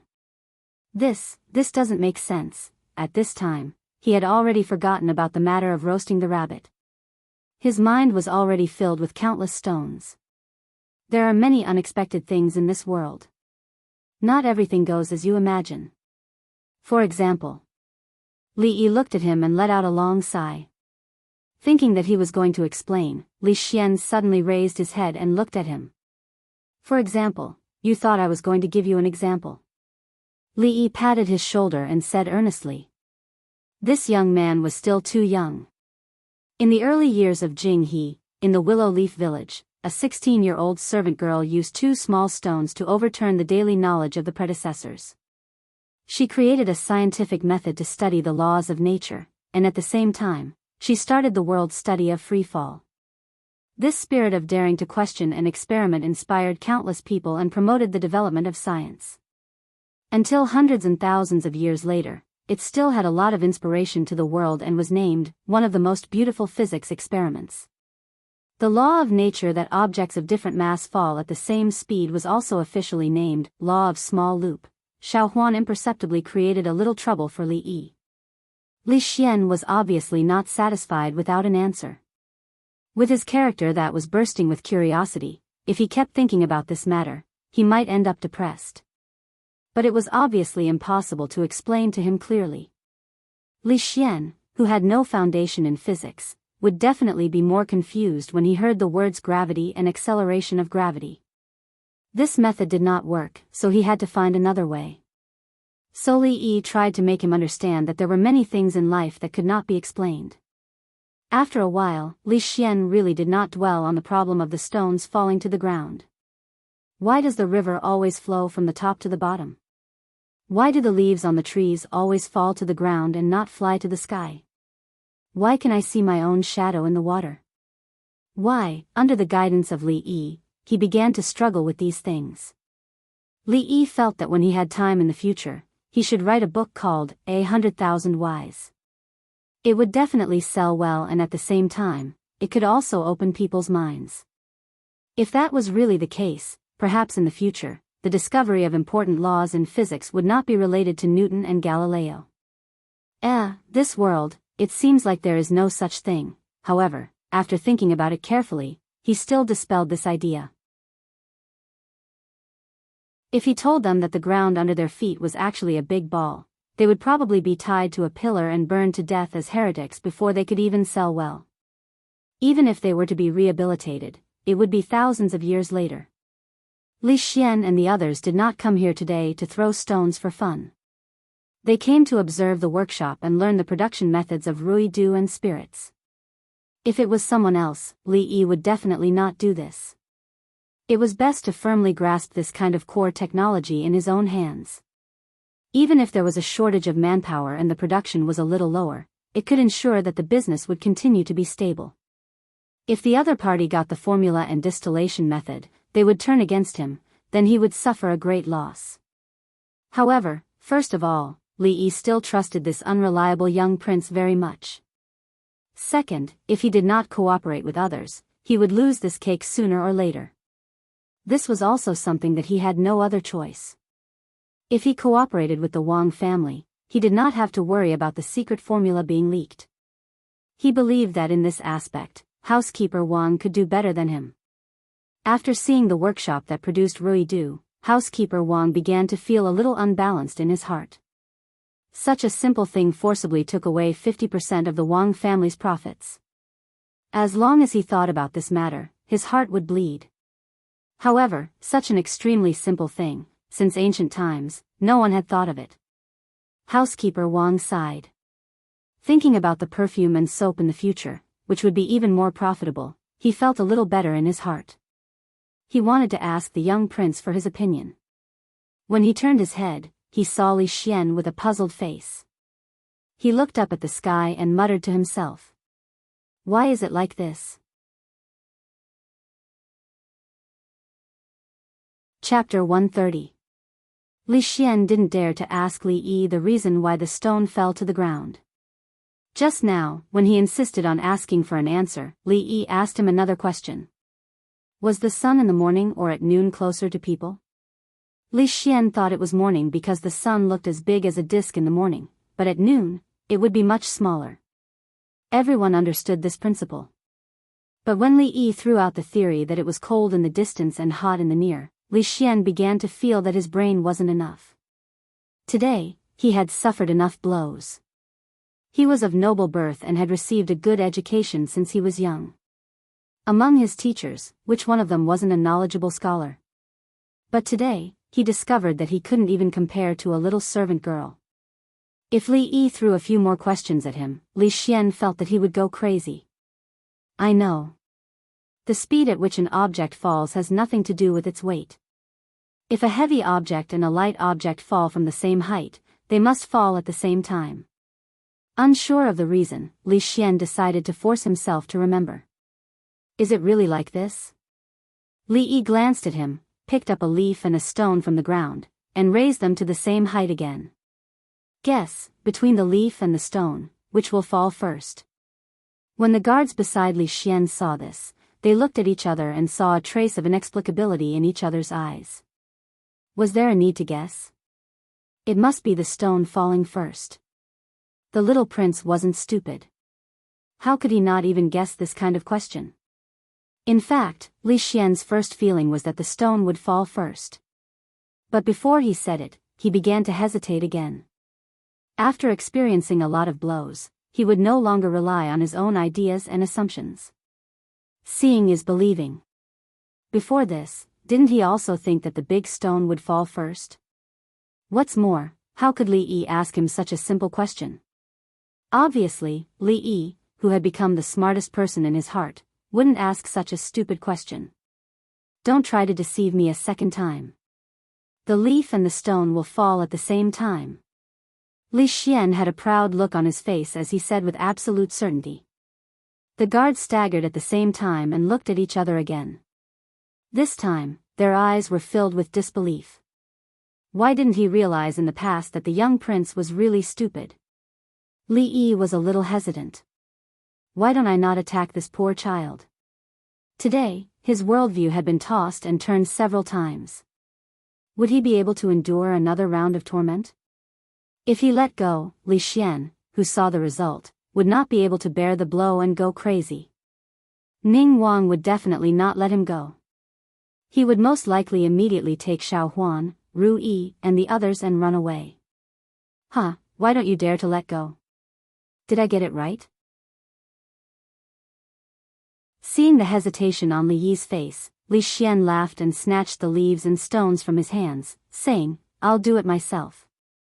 Li Xian had a confident look on his face. The next moment, he let go. Dong!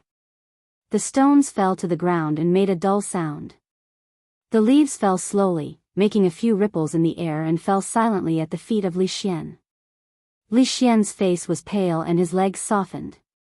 If it weren't for the guards next to him who saw that the situation was not good and held him up, he would have collapsed on the ground. Young prince, what's wrong? The guards' faces were even paler than his. They even forgot that Li Xian had warned them not to call him young prince when they were outside.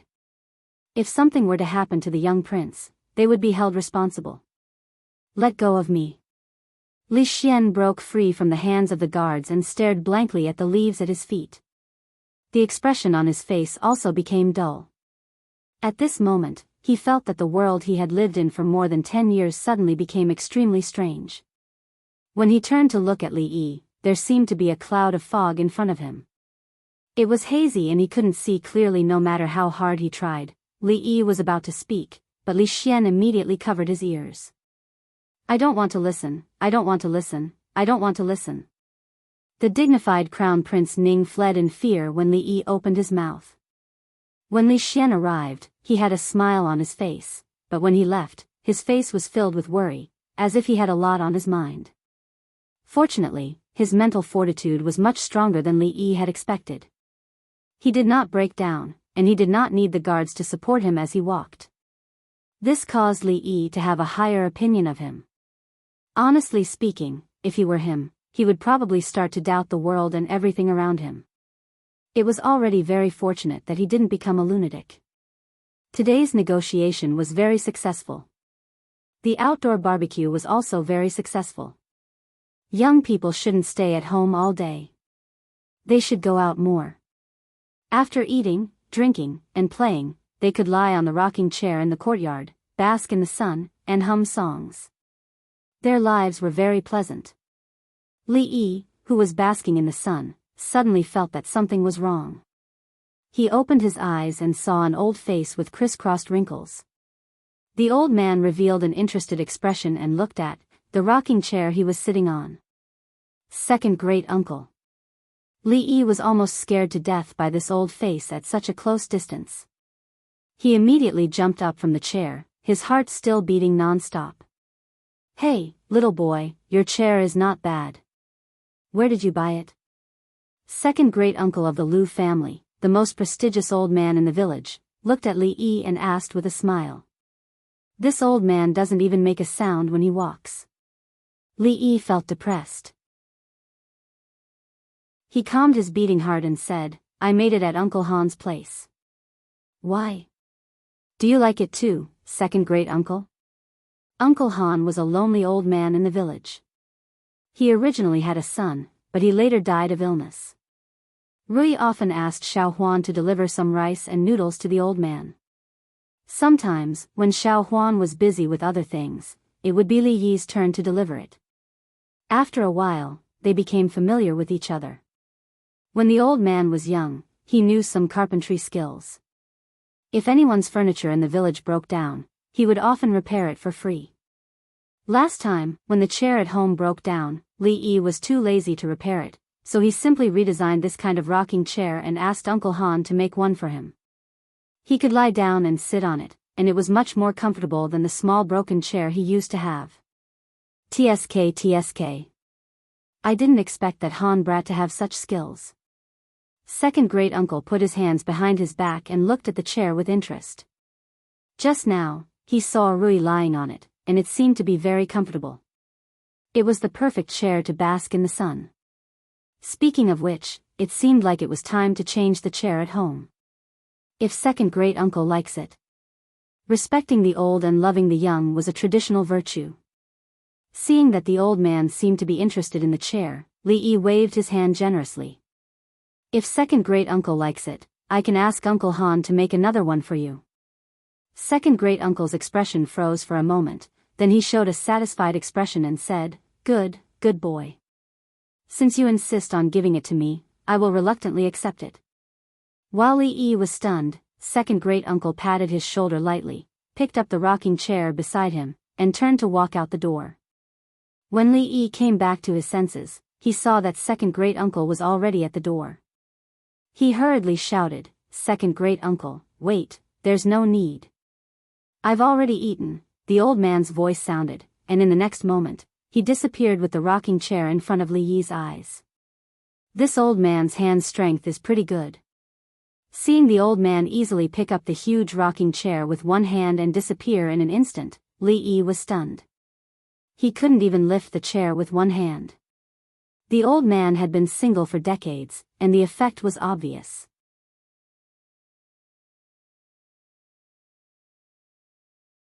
Chapter 131. In a magnificent mansion, there was a very elegant study. The fragrance of incense curled up in the air. 2 rows of carved bookshelves were filled with all kinds of books. Among them, there was no lack of rare copies. The paintings and calligraphy on the walls of the room were all the works of famous artists. Any one of them would be a priceless treasure. A middle-aged man dressed in luxurious clothes was sitting in front of the study table. He was holding an ancient book in his hands and reading it attentively. He was the only person in the study. Other than the occasional sound of pages being flipped, the atmosphere was unusually quiet. After a while, it seemed that he was tired. The middle-aged man closed the book and rubbed the space between his eyebrows. He looked at the bookshelf opposite him and said calmly, "How is the investigation going?" After a few breaths, a thin figure silently floated out from behind the bookshelf. Li, from the Li family village in Anxi County. He passed the imperial examination at the age of 17 and became famous in the county. His performance in the following 2 years was nothing special and there was no news about him. According to the village chief of the Li family village, he seemed to have lost his mind a few months ago. His mouth was full of nonsense. After he left the village, he never returned. An old voice sounded in the study. Lost his mind? The middle-aged man heard this and frowned slightly. It seems that the village chief's words were not true. There was no emotion in the old voice. After a pause, he said, "This person is extremely talented in literature. Su Xuezheng once praised him as the #1 scholar in the Jing kingdom. His poems have reached the point that everyone in the Qing and prefecture knows about them. There is no possibility that he has lost his mind. Mr. Su rarely praises people like this." The middle-aged man said with slight surprise. "If that's the case, then there's nothing wrong with his background? Although we have not found out why he appeared in Willow Leaf Village and has a family, there is no problem with his background. He did not deliberately get close to the crown prince."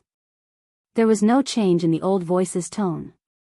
He continued to state, "The princess's favorite loose candied haws is his work. Speaking of which, I should thank him."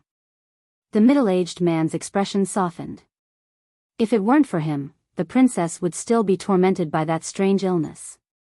Not only that, in today's prince's mansion, from the princess to the maids, the favorite Rui nectar was also made by him.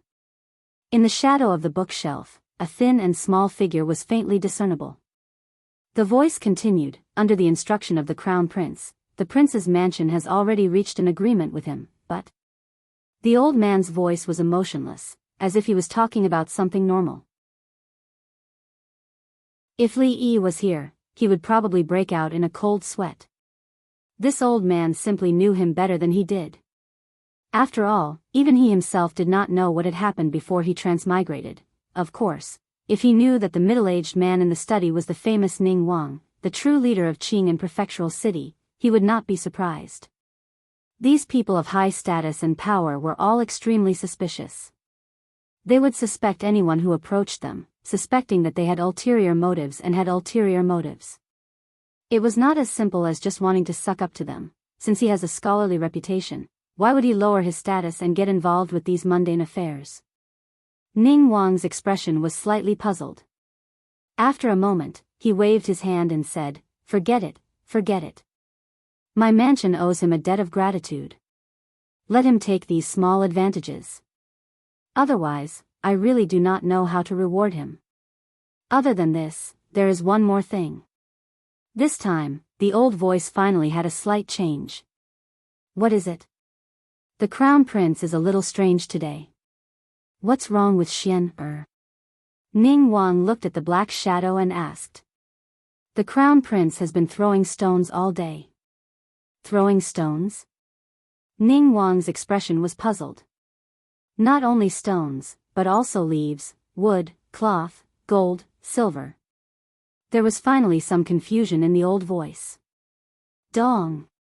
In the prince's mansion, Li Xian asked a guard to stand on the top floor of a 2-story building and let 2 silver ingots of different sizes fall from the same height.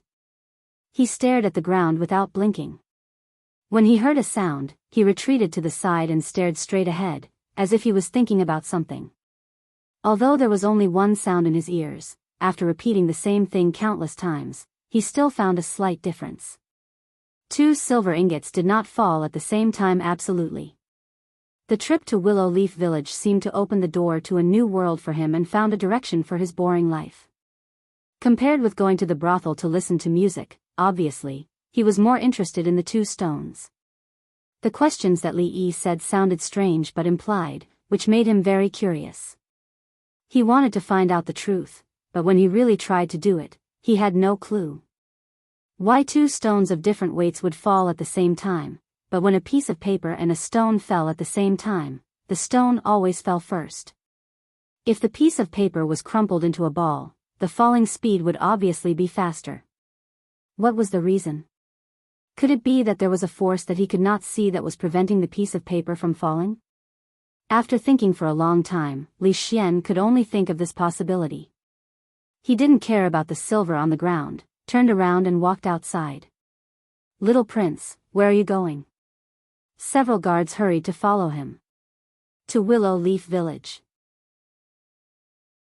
At this moment, Li Xian wished he could grow a pair of wings and fly to Willow Leaf Village immediately to find Li Yi and ask what was going on.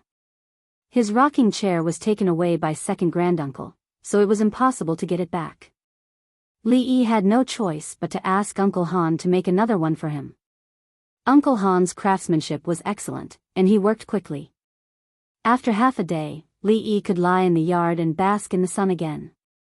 This time, it didn't take long before Fang rushed in and said that the people who came to the village yesterday came again. Li Xian sent a few of his guards away, and old Fang eagerly followed after them. Yesterday, the fight between the two was stopped before it was over, which made Fang feel a little unsatisfied. Today, he could continue the fight between men. "Tell me, is there a force that prevents the leaves and the pieces of paper from falling?" Li Xian looked at him and asked eagerly. Hearing this, Li Yi was very surprised. How could he think of the problem of air resistance so quickly? Yes, in fact, not only the leaves and the pieces of paper, but anything that falls will be affected by this force. However, for the stones, this force is too small. But the leaves and the pieces of paper are originally light, so they will be greatly affected, which is the reason why they fall slower than the stones. In his extremely expectant eyes, Li Yi nodded. "I knew it was like this." Looking at the excited Li Xian rushing out of the yard with a face full of ecstasy, Li Yi didn't look back for a long time. He didn't expect that Li Xian had such a talent in this aspect. Was there finally a new star rising in the scientific world that hadn't developed at all?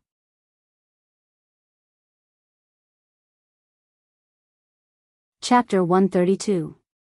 Perhaps Li Xian wasn't a qualified little prince or a qualified hedonistic son, but he had an extremely strong curiosity, a spirit that dared to explore, and a little bit of talent. This allowed him to easily accomplish quite a bit in another direction. His worldview had been destroyed over and over again, but he did not collapse. Instead, he became braver and braver.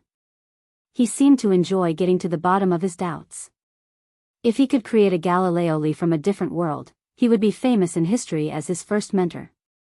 It seemed that Xiao Huan was Li Xian's first mentor.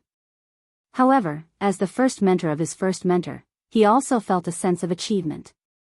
Li Yi lay back in the chair and began to think about a problem. Even Li Xian found something he was interested in and the meaning of life. What about himself? What did he want to do? Make money? That was just the process, not the goal. Now he could earn a lot of money every day. Once the business with the prince's mansion started, the profit would be even more astronomical. It could be said that if he had no other pursuit in this life and only wanted to make money to retire, then Li Yi's dream had already been realized. So what should he do next? Continue to make money? It was undeniable that Li Yi was a little greedy, but that was a normal reaction when he had not yet solved the problem of food and clothing. He had a meal but did not know the next one, and he still wanted to eat better. When he earned a lot of money, he was no different from a stone. Stay in the stockade and retire?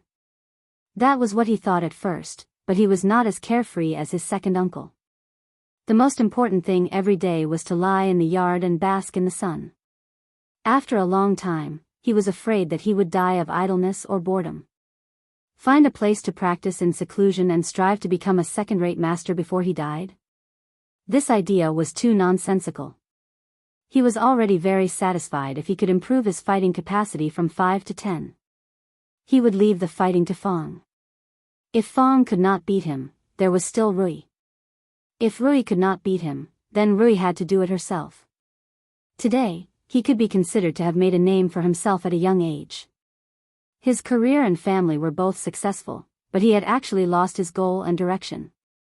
Life was really as lonely as snow. Essentially, he was still a lazy person and could not think about things that were too far away. Every time he seriously thought about such things, he would feel a faint headache. Such a situation had never happened before, and he did not know if it was a side effect of his transmigration. Xiao Chun closed his eyes and rubbed his forehead in frustration. Suddenly, he felt a pair of hands on his temples, massaging them gently. It felt exceptionally comfortable. The servant girl's massage technique was becoming more and more skillful, Li Yi thought to himself as he enjoyed Xiao Huan's massage. After a while, he no longer felt the headache. In his heart, he was even more impressed by Xiao Huan's massage technique.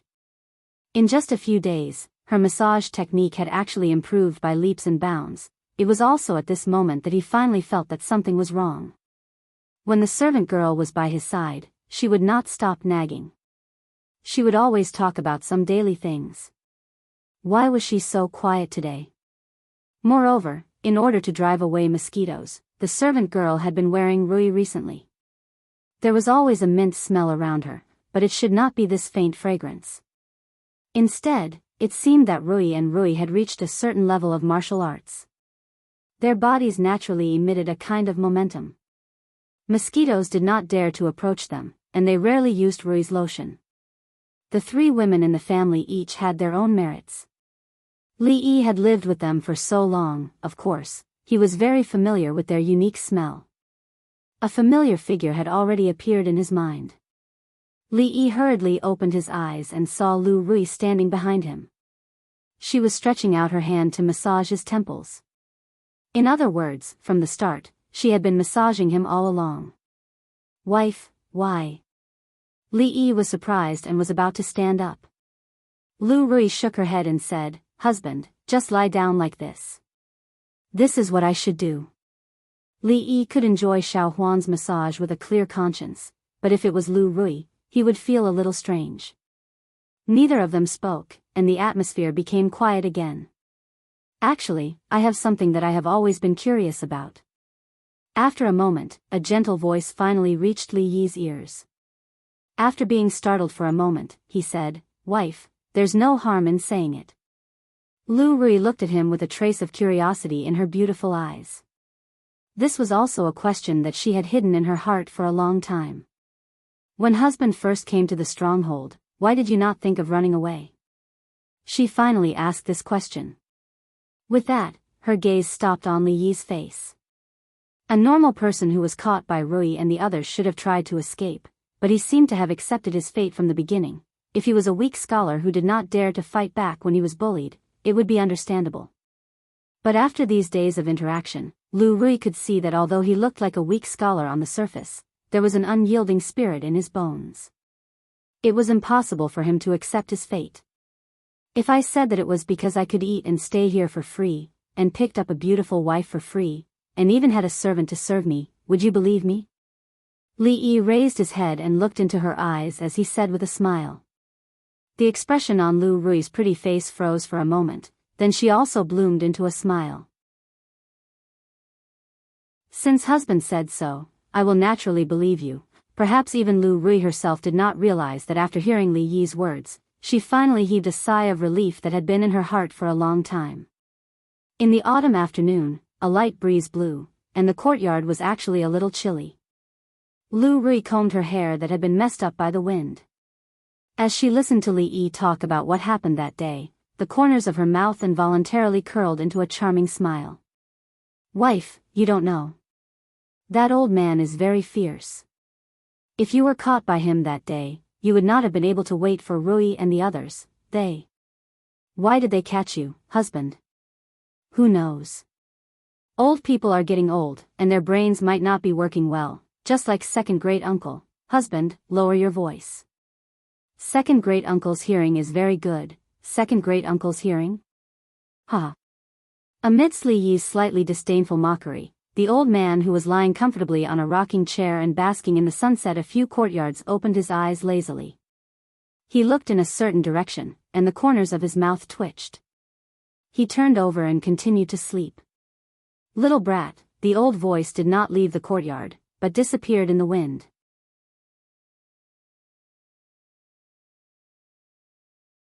Chapter 133. Why didn't you go back to take a look these days? Back to where? To the place where you used to live.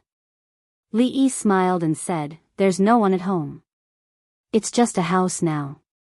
It's not important whether I go back or not." Li Yi had only laid in that house for a while. He didn't even have time to step into the house a second time before he fled the village. Brought here by Lu Rui, he had no memories of the past in his head. He naturally had no feelings for the village and the place he used to live. In comparison, this place was more like a home. Lu Rui thought of what he had just said. She looked at him and asked, "Did you also not have enough to eat in the past?" Li Yi nodded. Just by looking at the house, he knew that the original owner of this body was only a poor scholar. Lu Rui asked with some confusion, "You are so talented and know how to do business. Why did you also have to go hungry?" These days, talented scholars didn't have to worry about food and clothing. According to Rui, when he wrote a poem, even the famous scholars in Qing and Prefecture were scared. Countless young ladies and rich ladies fought to invite him. Lu Rui couldn't understand why such a person would worry about making a living. What's more, whether it was candied haws or Rui nectar, they were all good things that could make money. Just the banknotes Li Yi asked her to keep these days were probably enough for an ordinary family to spend for a lifetime. Li Yi looked at her and said with some teasing, "These two have nothing to do with each other. Talent can't be used to make a living. But martial arts can. My wife's martial arts are so high. If you were a bandit, I'm afraid you would be able to easily steal food. Wouldn't you still live a hard life?" Lu Rui smiled and said, "In fact, I also thought about it. At that time, I just wanted to take Rui and Xiaowan to eat. I didn't care about other things. If I really reached that level, I'm afraid it's not impossible for me to go that far like you said." A bandit chief who didn't want to be a bandit was not a good chief.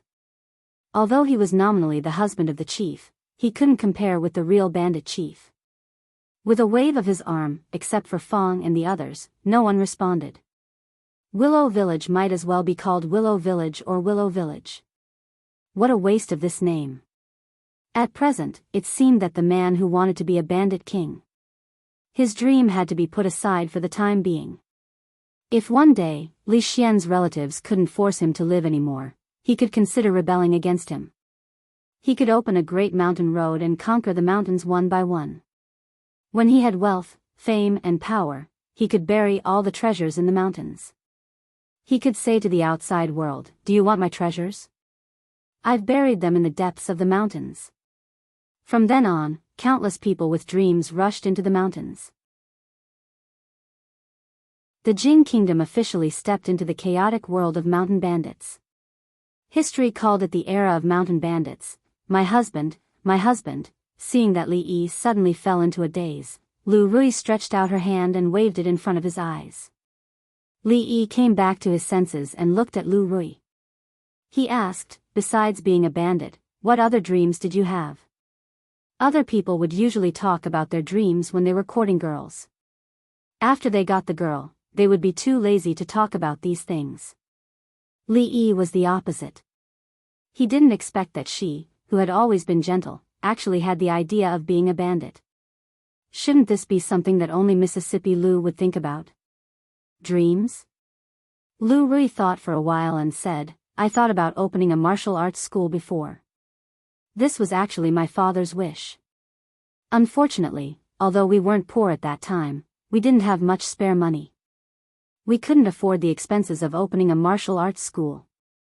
After my father left, I didn't think about it anymore. My wife, if you want to do it, just do it. The money is just sitting there. It should be enough to open a martial arts school." Li Yi thought for a while and said, "If it's not enough, wait for a few more days.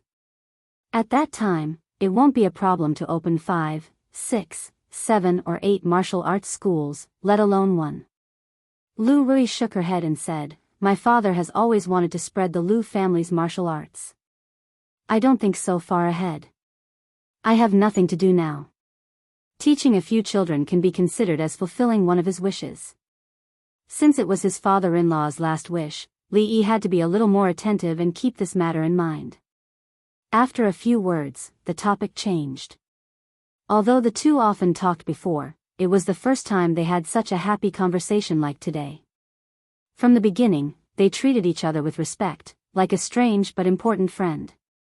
But now, they could joke around without any scruples. In the courtyard, Li Yi lay on the chair. Lu Rui continued to use her unique technique to help him massage. Both of them had a faint smile on their faces. When Lu Rui walked in from outside, she had already seen some of the appearances of a real husband and wife. Her footsteps stopped at the door. After a moment of daze, she silently retreated. If it wasn't for Li Xian coming to bid farewell and ruining the rare time for the two of them, today would have been a perfect day. When they left, Li Xian looked at Li Yi with an extremely shocked expression. He asked in an incredulous tone, "That little servant girl said that the ground we are stepping on is actually a big ball. Is this true?" "Yes." Seeing Li Yi nod with absolute certainty, Li Xian's expression became somewhat dazed again. Xiao Huan was still a young girl. Once something happened, she could not wait to share it with others. However, when she told the other sisters about the things son-in-law told her, no one believed her. They even said how could son-in-law say such silly things, and Xiao Huan must have made it up to make them laugh.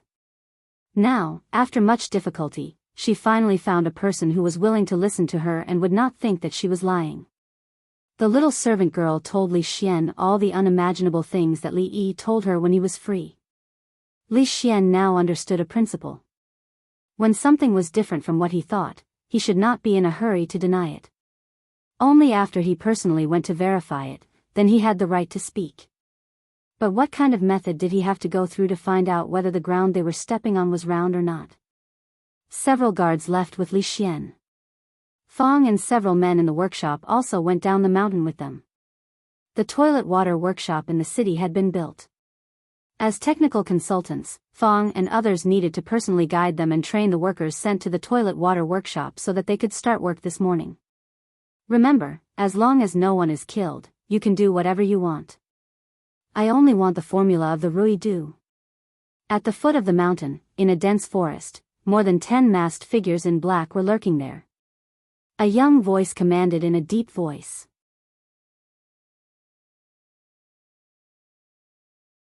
Chapter 134. You refuse a toast only to be forced to drink a forfeit. I'd like to see if the formula or my life is more important. The young man looked towards a certain direction outside the forest with a vicious look on his face. He had wanted to buy the formula of the Rui Du at a low price, but he did not expect the shopkeeper to be so unappreciative and chase them out of the shop after a few words. Later on, his scheme was seen through by the shopkeeper and he failed again. Instead, his brother-in-law, who was a county lieutenant, became fearful and stopped providing him with any help. Seeing that the business of the Rui Du was booming, if he did not act now, he could only watch as the mountains of silver slipped away before his eyes. He had already sent people to find out that every morning, they would bring the Rui Du to the shop in the prefectural city. The shop would close at noon, and the shopkeeper would rent a carriage from the carriage shop to leave the prefectural city. This was the road that they had to pass. Since the soft approach did not work, he could only use the hard approach. He would intercept them on the road and force them to reveal the formula. When the time came, he would not be afraid that the shopkeeper would not speak. The men he hired were all scoundrels in the prefectural city. Each of them was good at fighting, and they were paid to do things. How could they not deal with a weak scholar? This time, even if the burly man was present, there was nothing for him to worry about. 2 fists were no match for 4 hands, and he had dozens of hands on his side. Even if the other party reported the matter to the authorities, the person in charge of arresting robbers in Anxi County was his brother-in-law, so naturally, the authorities would not investigate him. Moreover, there were many cases that could not be solved every year, so one more wouldn't make a difference. From the beginning to the end, he did not show himself, so the authorities would not be able to trace him. Of course, just in case, he could not open the shop in Qing and Prefecture. The capital was a good place, and if he opened a few shops there, his business would probably be even better. Just as the young man was planning his beautiful future in his heart, a horse carriage slowly approached from afar. The carriage that they were waiting for was supposed to come from the direction of the prefecture city, but this carriage was heading in the opposite direction. The young man didn't pay much attention to it at first, but when he glanced to the side and saw a certain burly man walking in front of the carriage, his expression froze. Then, he immediately said in a low voice, "All of you, stay alert. When the carriage in front comes over, your targets will be the people in the carriage. And, the man in the front, beat him up." The dozen or so people hiding in the forest were all dressed in black, with half of their faces covered by a black cloth. They were leaning loosely against the tree, but after hearing the young man's words, they slightly raised their spirits, hid their bodies, and looked outside. The carriage continued to move forward slowly. A few figures followed behind the carriage at a steady pace. Among these people, the burly man in the lead was rather eye-catching. He was also the one that the employer had taken special care of just now. These people remembered his appearance in their hearts, so that when they took action later, they could take care of him appropriately. As for the others, they didn't seem to pose much of a threat to them. They had a huge advantage in numbers, and they were all very confident in their own skills, so they didn't think much of these people. Inside the carriage, Li Xian sat on the soft cushion, still thinking about a certain problem. If the ground beneath their feet was a big ball, then wouldn't the people on the other side of the ball fall into it? Then, an even more complicated problem surfaced in his mind. If they really fell, where would they fall to? When he thought about this, Li Xian knew that he couldn't continue thinking about it. This was already far beyond the scope of his understanding. Whoosh! The voice of the guard driving the carriage was heard, and the carriage suddenly came to an abrupt stop. Li Xian's body staggered, and he lifted the curtains of the carriage. He frowned and asked, "What happened? Why did we stop?" "Young master, stay in the carriage and don't come out. Something is not right in front," the guard driving the carriage said in a deep voice. Fong and the leader of the guards walked at the front, and when they looked at a certain dense forest on the side of the road, they frowned at the same time. The trees in the forest weren't thick, and they couldn't hide some people's bodies. Wearing black clothes and hiding in the forest in broad daylight, these people didn't look normal no matter how they looked at it. In the forest, seeing the carriage stop there, the people around the carriage also looked over. One of the men in black said with some suspicion, "Could it be that they found us?" "Impossible, we clearly wore black clothes." "But, it's daytime now." As soon as someone spoke, the surrounding atmosphere suddenly became awkward. The young man's face was a little hot, because he was the one who gave the order to wear black clothes and cover their faces. Didn't those novels always say the same thing? Now wasn't the time to worry about this. Originally, he wanted to wait for them to pass by and catch them off guard, but he didn't expect to be discovered so quickly. Since this was the case, of course, there was no need to hide anymore. A trace of determination flashed on the young man's face, and he suddenly waved his hand and said, "Go." Fong and the other guards watched as the masked men in black rushed out of the forest. Their roars were louder than the previous one, but they were all empty-handed and had no weapons on them. The expressions on their faces were a little surprised. However, since these people were coming for them, of course, they couldn't be polite. The 4 people stayed to guard the carriage, while Fong, the leader of the guards, and the other 2 people went to meet the men in black. Because they had just received the young man's order, a small half of the dozen or so men in black rushed toward the carriage, while the other half headed toward Lao Fong and the others. A voice was heard saying, "Let's get rid of that man first." The man they were talking about was naturally Fong. As the employer's focus, on the surface, he also seemed to be the biggest threat to them. Immediately, half of the men rushed to him.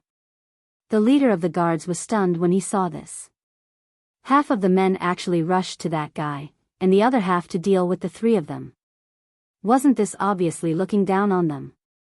The winner of the battle between the 2 people had not been decided yet, but in these people's eyes, it was obvious that the man surnamed Fong was stronger than them. This could not be tolerated. The leader of the guards coldly snorted, and directly rushed to the half of the men in black who were rushing to Fong. "These people are mine." Of course, Fong was not to be outdone. He suddenly stamped his feet, and his speed suddenly increased a little. In the blink of an eye, he had already rushed to the group of men in black. The remaining 2 guards could only watch as their leader and the burly man surnamed Fong displayed their invincible might. They were like tigers that had entered a flock of sheep. Their actions were straightforward and efficient. In just a few breaths of time, the black-clothed men fell to the ground one after another. None of them could stand up again. "I have 3. I also have 3. The 2 of them looked up at the same time, and with fierce eyes, they looked at the other half of the men in black who were scared stiff. They coldly snorted at the same time, and rushed over again. The 2 guards heard banging sounds from time to time, and they thought that every punch must have landed on flesh. The 2 of them were stunned, and did not dare to rush forward to help. Looking at the posture of the 2 men, if the 2 of them went forward, they might also kill the 2 of them. They wanted to go to the other side to help, but when they turned their heads, they found that the battle around the carriage had also ended. The 4 people were still guarding the carriage, and the ground was covered with men in black. Bang! With a karate chop, Fong knocked out the last man in black. When he looked up, he found that the leader of the guards had already rushed to the direction of the forest. "You, don't come over." Seeing that the people he had brought with him had fallen to the ground one by one, a look of horror finally appeared on the young man's face. He saw the fierce man approaching him step by step, and as he retreated, he said with a trembling voice, My brother-in-law is the county lieutenant of this county. My brother-in-law is the county lieutenant of this county. He won't let you off for hitting me." "County lieutenant, right?" A cold smile appeared on the face of the leader of the guards, and he cracked the knuckles of his fingers. After a few breaths, screams began to echo in the forest.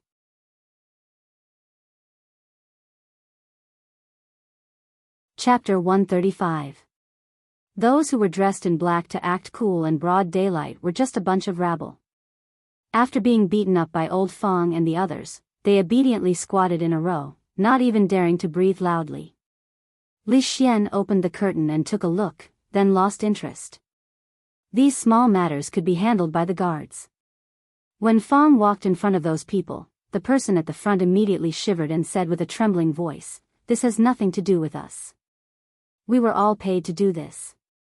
Someone told us to do this." "Who ordered you to do this?" Fong clenched his fist and looked at him. As soon as his voice fell, the guard leader walked out of the forest with a young man with a swollen face. "It's him." The man in black was frightened by Fong's threatening action. He immediately pointed at the young man and said, "He told us to force the formula of Rui Du." The situation was stronger than the person. If he didn't tell the truth, he was afraid that he would taste the taste of this big man's fist again. He didn't hesitate to give up the mastermind. The young man's whole face was swollen. It took a while for Fong to find a familiar feeling. "So it's you." It was this guy who brought 2 people to the shop to force them to buy the formula of Rui Du. Fong had a deep impression of him. "Young master, these people are after the formula of Rui Du." The guard leader threw the young man who had already fainted on the ground and stood in front of the carriage and said, "Leave a few people to deal with it. If there's nothing else, go back to the city." A corner of the curtain was lifted, and Li Xian's voice came out. There were still a lot of unanswered questions. He didn't want to waste any more time here. "Yes." The leader of the guards responded and then whispered a few words to the 3 guards. The carriage then set off, leaving the 3 guards behind to deal with this matter. Fong looked at the carriage with a puzzled expression, then turned his head to look at the guy who had yet to determine a winner. He couldn't help but feel astonished. Son-in-law had never mentioned what these people were doing, and Fong had never taken the initiative to ask either. He only knew that these people wanted to cooperate with them on Rui Lu's business. At this moment, he finally realized that this gigolo friend of his son-in-law did not seem to be an ordinary person. "Go." Watching the carriage leave, the 3 guards drew out their swords and pointed at the ruffians who had already taken off their night clothes. Although there were only the 3 of them, the ruffians did not dare to act rashly or have any thoughts of resisting. After what happened just now, they realized that they had provoked someone they shouldn't have. If they behaved themselves, they might be able to avoid some physical pain. Moreover, although there were only 3 of them, each of them had extraordinary skills. If they were to really fight, they would be the ones to suffer. Moreover, the other party was holding a sword in their hands, under the command of one of the guards. One of them carried the young man on his back and followed the rest of the people towards the prefectural city dejectedly.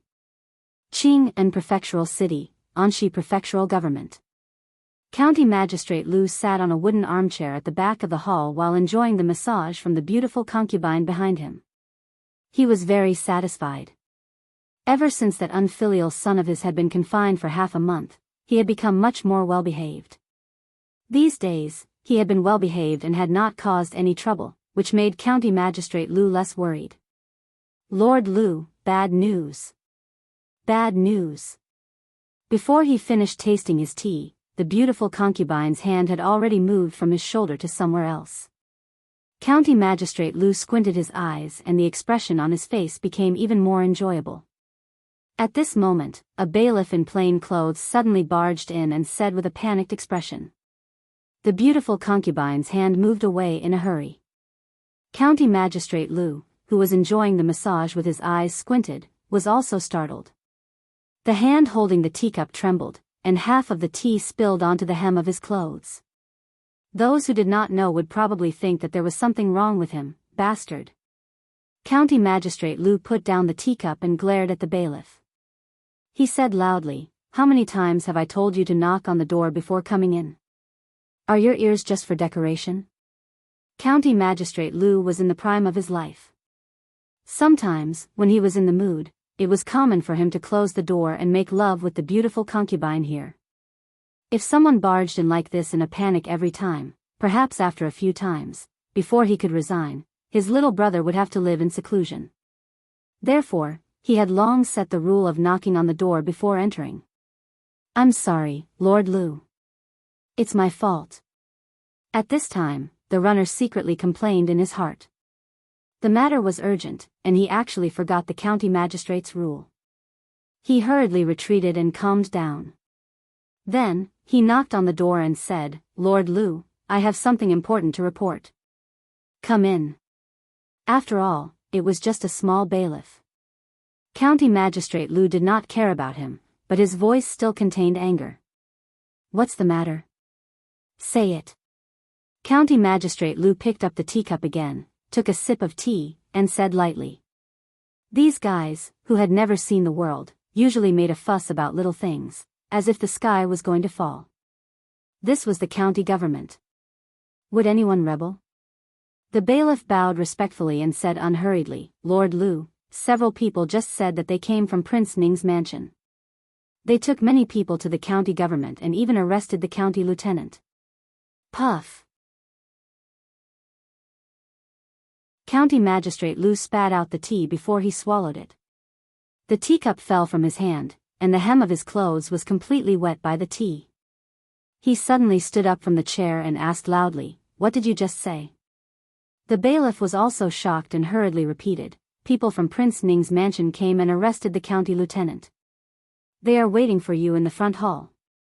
Why didn't you say such a big thing earlier?" County Magistrate Lu showed anger on his face. He kicked the bailiff to the ground and hurriedly ran out without even changing his official uniform. He did not dare to let the people from Prince Ning's mansion wait for him. Speaking of which, he was quite aggrieved as a county magistrate.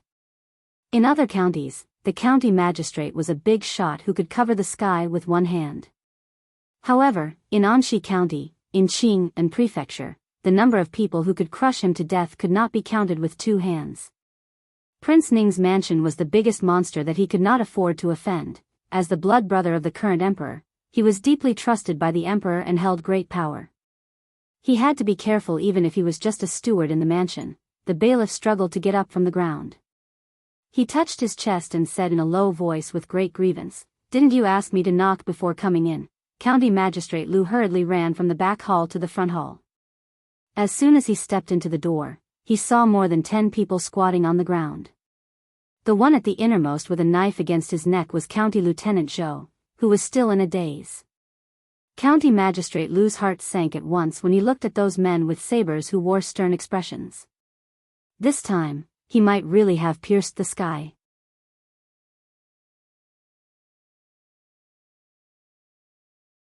Chapter 136. In the front hall, in addition to these people, there were also many yamen runners. At this time, they were holding water and fire rods and looking at the guards of Prince Ning Mansion with vigilance.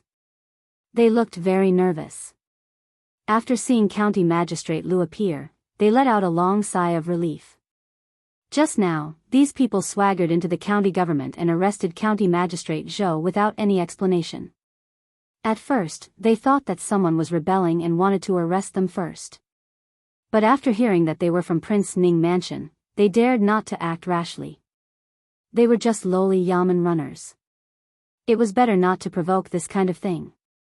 In front of so many people, County Magistrate Lu had to show some dignity. He tidied his clothes and walked in slowly. Glancing at County Magistrate Zhou, he looked as usual and asked those guards, "I'm the county magistrate of this county. May I know who you are?" Before he finished his words, a guard took out a token from his waist. After recognizing the symbol of Prince Ning Mansion on it, County Magistrate Lu no longer had any doubts in his heart. He pointed to County Magistrate Zhou and said, "May I know what crime County Magistrate Zhou has committed to make you mobilize so many people?" In fact, County Magistrate Lu was extremely dissatisfied with these people from Prince Ning Mansion. No matter what, this was the Anxi County government, his territory. These people had captured his subordinates without distinguishing between right and wrong, and they even had a deadpan expression on their faces. Anyone would be displeased if they were in his shoes. However, they were Prince Ning's men after all, so he dared not show his dissatisfaction. Is it a big crime to cover up and connive at the assassin who assassinated the young prince? The guard looked at him coldly and asked. What? Hearing this, County Magistrate Lu's indifferent face disappeared. He staggered and almost fell to the ground in fear. He turned his head to look at County Magistrate Zhou with a strong disbelief and admiration on his face. He even dared to cover up the assassin who assassinated the young prince. Why didn't he know that County Magistrate Zhou was so bold?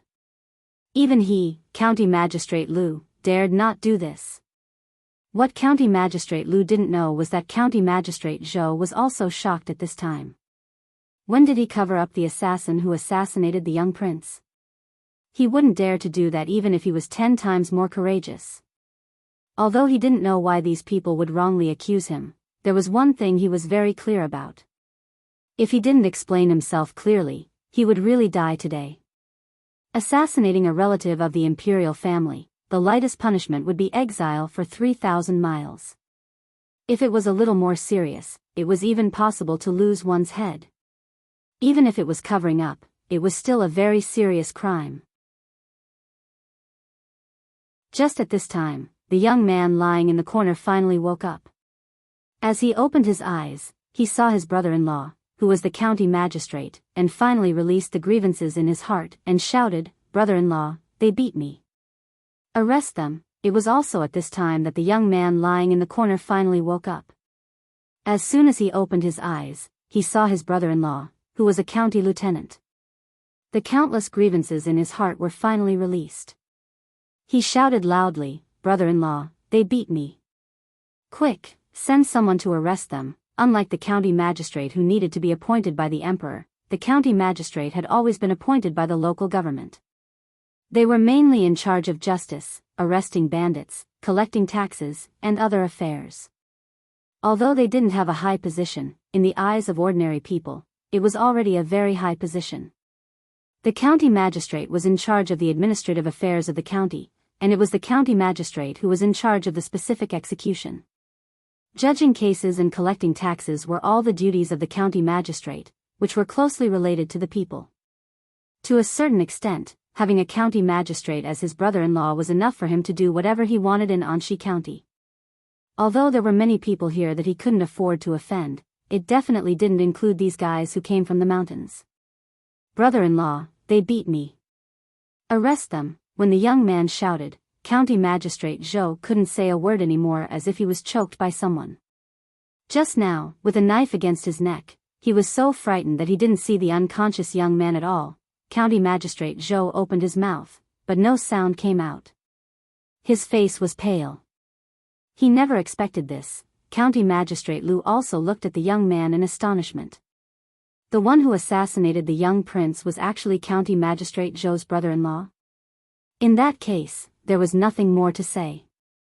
Although he didn't believe that guy actually had the guts to rush to assassinate the young prince, no matter whether there was any misunderstanding or not, County Magistrate Zhou couldn't escape this time. It was probably because of his brother-in-law, who was a county magistrate, that the young man could rely on him and run amok everywhere. This time, he finally kicked a hard iron plate. It seemed that County Magistrate Zhou didn't know anything about this matter, but since such a thing had happened, his position as county magistrate would definitely be gone. As for what kind of punishment he would have after his dismissal, it could only depend on Prince Ning's mansion's attitude. No, after I go back, I have to restrain that unfilial son of mine. If he continued to act like he did before, I'm afraid that tomorrow's County Magistrate Lu would be today's County Magistrate Zhou. At this time, it was not County Magistrate Zhou who hated the young man the most, but those ruffians who were hired by him. More than a dozen pairs of fiery eyes stared at him as if they wanted to skin him alive. They thought it was just an ordinary fight, but who would have thought that the other party was actually a young prince? Just for a tale of silver, they even sacrificed their lives. At this time, the young man had already sensed that something was wrong. He stared blankly at County Magistrate Zhou, who still had a knife on his neck, and stopped shouting. His heart gradually sank. These people's target was obviously not Li Xian, but since it involved the young prince, they naturally couldn't let them go so easily. Beheading and exiling them was a bit too severe, and it also needed to be approved by the emperor. Although these people were wrong, they didn't deserve death. However, forcibly snatching the formula of Ruidu also targeted Prince Ning's mansion. Even if they didn't die, they would still lose a layer of skin. Seeing that the people of Prince Ning's mansion didn't seem to want to make the matter bigger, County Magistrate Lu let out a long sigh in his heart. However, he didn't expect that the popular Ruidu in Qing and mansion was actually Prince Ning's mansion's business, which really surprised him. It must be said that County Magistrate Zhou was really unlucky to meet such an outrageous relative who even dared to snatch the Prince Ning's mansion's business. No matter what, the county magistrate was one of the big shots in the county government. What happened in the county government today quickly spread out. Did you hear? Something happened in the county government today. No way, what could happen in the county government? I also heard from the brothers who work in the county government. This time, County Magistrate Zhou is probably in big trouble. I heard that it was County Magistrate Zhou's brother-in-law who asked someone to force the formula of Ruidu. I didn't expect that Ruidu was also related to Prince Ning's mansion. Ruidu? You mean the Ruidu sold in Rui Workshop in the city? Other than Rui Workshop, which other shop in the city sells Ruidu? What, Ruidu is related to Prince Ning's mansion? In a courtyard with high walls, there came the sound of a teacup shattering. How could it be? Hearing this news, a famous rich merchant in Qing and mansion was dumbfounded. Fortunately, we haven't done anything, otherwise. In other places, there were also people who were shocked and broke out in a cold sweat.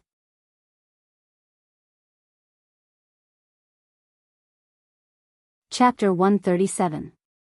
Li Yi only found out about this after Fang and the others returned from the prefectural city. Li Yi could only mourn for the fool who wanted to block Li Xian's carriage. He had originally thought that when the shop operated by Ning Wangfu opened, those who were eyeing Rui's Lu would naturally give up on their evil thoughts. After being stirred up by that foppish son, everyone had probably gotten wind of it and no longer dared to have any thoughts about Rui's Lu.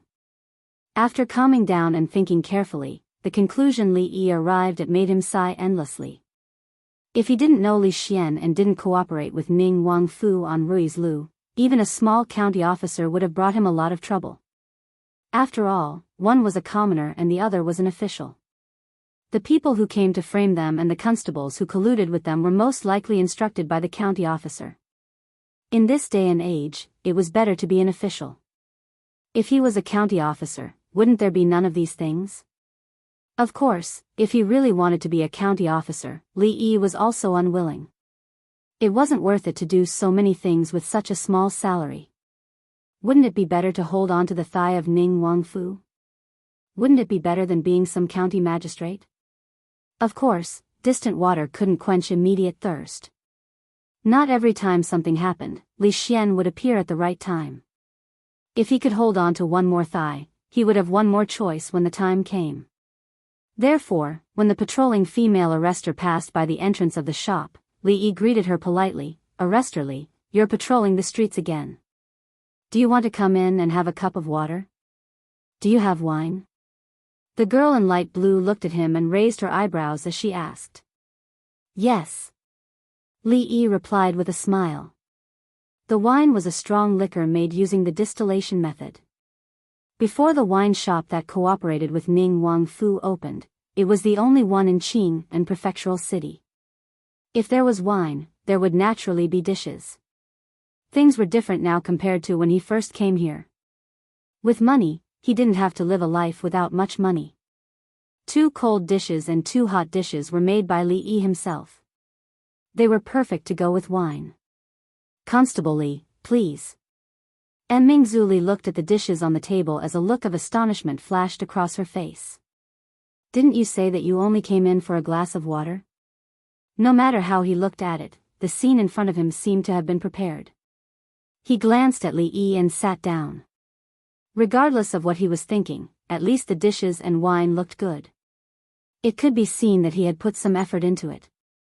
He picked up his chopsticks and took a bite of the side dish that smelled pretty good. He was very satisfied with this unique taste. "What's the matter? Say it." He took another sip of wine and looked at Li Yi indifferently.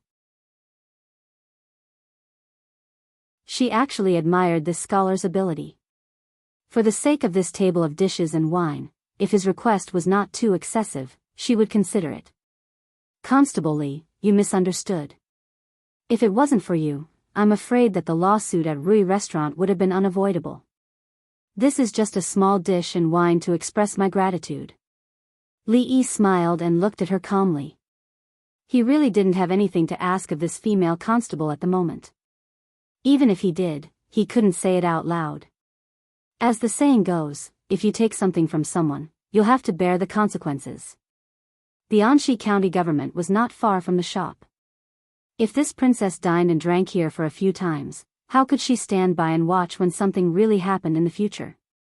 He was only building a good relationship now. Of course, he couldn't casually ask for anything. "It's my duty. No need to thank me." Mingzu Li glanced at him and continued to eat and drink. Needless to say, these dishes and wine were very much to her taste. "I heard that you've cooperated with Prince Ning Mansion in the business of Rui Nectar?" Li Yi nodded. The news had spread pretty fast. Today was only the 2nd day. "You're smart." The wine that old Fong had secretly hidden was almost finished by her, but her expression did not change. She looked at Li Yi with a rare hint of approval in her eyes. It was undeniable that Rui Nectar was a good thing. It contained a huge profit. Few people could resist the temptation. If one didn't have enough power, he couldn't protect such a treasure. It wouldn't be long before he was devoured by those people. The smartest way was to climb up a higher tree and give up a part of the profit to protect himself. But she didn't expect him to have the ability to climb up to Prince Ning Mansion. It seemed that his relationship with her cousin was not ordinary. When Mingzu Li thought of this, someone walked in from the door. The next moment, Li Xian looked at her in surprise and asked, "Mingzu, why are you here?" After saying this, he suddenly sniffed and asked, "What's so fragrant?" Following the fragrance, he looked at the wine and dishes on the table. After a while, there was another pair of chopsticks on the table. Li Xian looked at his cousin who was drinking by herself on the side with some confusion. He was a little confused about why she would appear here, but his attention was soon attracted by the wine and dishes in front of him. He poured a cup of wine and just picked it up, thinking that he came here for official business today. He hesitated and put it down. He looked at Li Yi and asked, "You said that the ground under our feet is round. Do you have any proof? No. Li Yi took a sip of tea and said straightforwardly. With Li Xian's curious baby personality, if he explained, the other would definitely ask questions endlessly. It was better not to give him any chance. Then what you said last time, why do leaves fall to the ground, why do mirrors appear in the water, and... Li Xian didn't dwell on the question just now. Anyway, he still had a lot of questions and there would be opportunities to ask. The expression on Li Yi's face froze. Then he looked at him and said seriously, let's talk about the problem of the ground being round. Li Xian looked up at him, waiting for him to explain. Actually, to be accurate, it should be a ball, and not so round. This problem was actually not difficult to explain. The curved sea surface, the ships that came from the sea would always see the mast first, and when they looked up at the sky, the two sides were low and the middle was high. These common phenomena in daily life could all be explained. Even using an analogy, it could be easily explained. The moon and the sun were both round, but the ground under their feet was square. Wasn't it a little weird and unsociable? However, Li Xian had never seen the sea before. He ran to the courtyard to look at the sky, but he couldn't see the difference between the height of the sky and the height of the moon, nor could he understand the relationship between the moon and the ground under their feet. Li Yi began to feel a headache. I'm going to patrol the streets. Mingzu finally understood why the two of them had such a close relationship.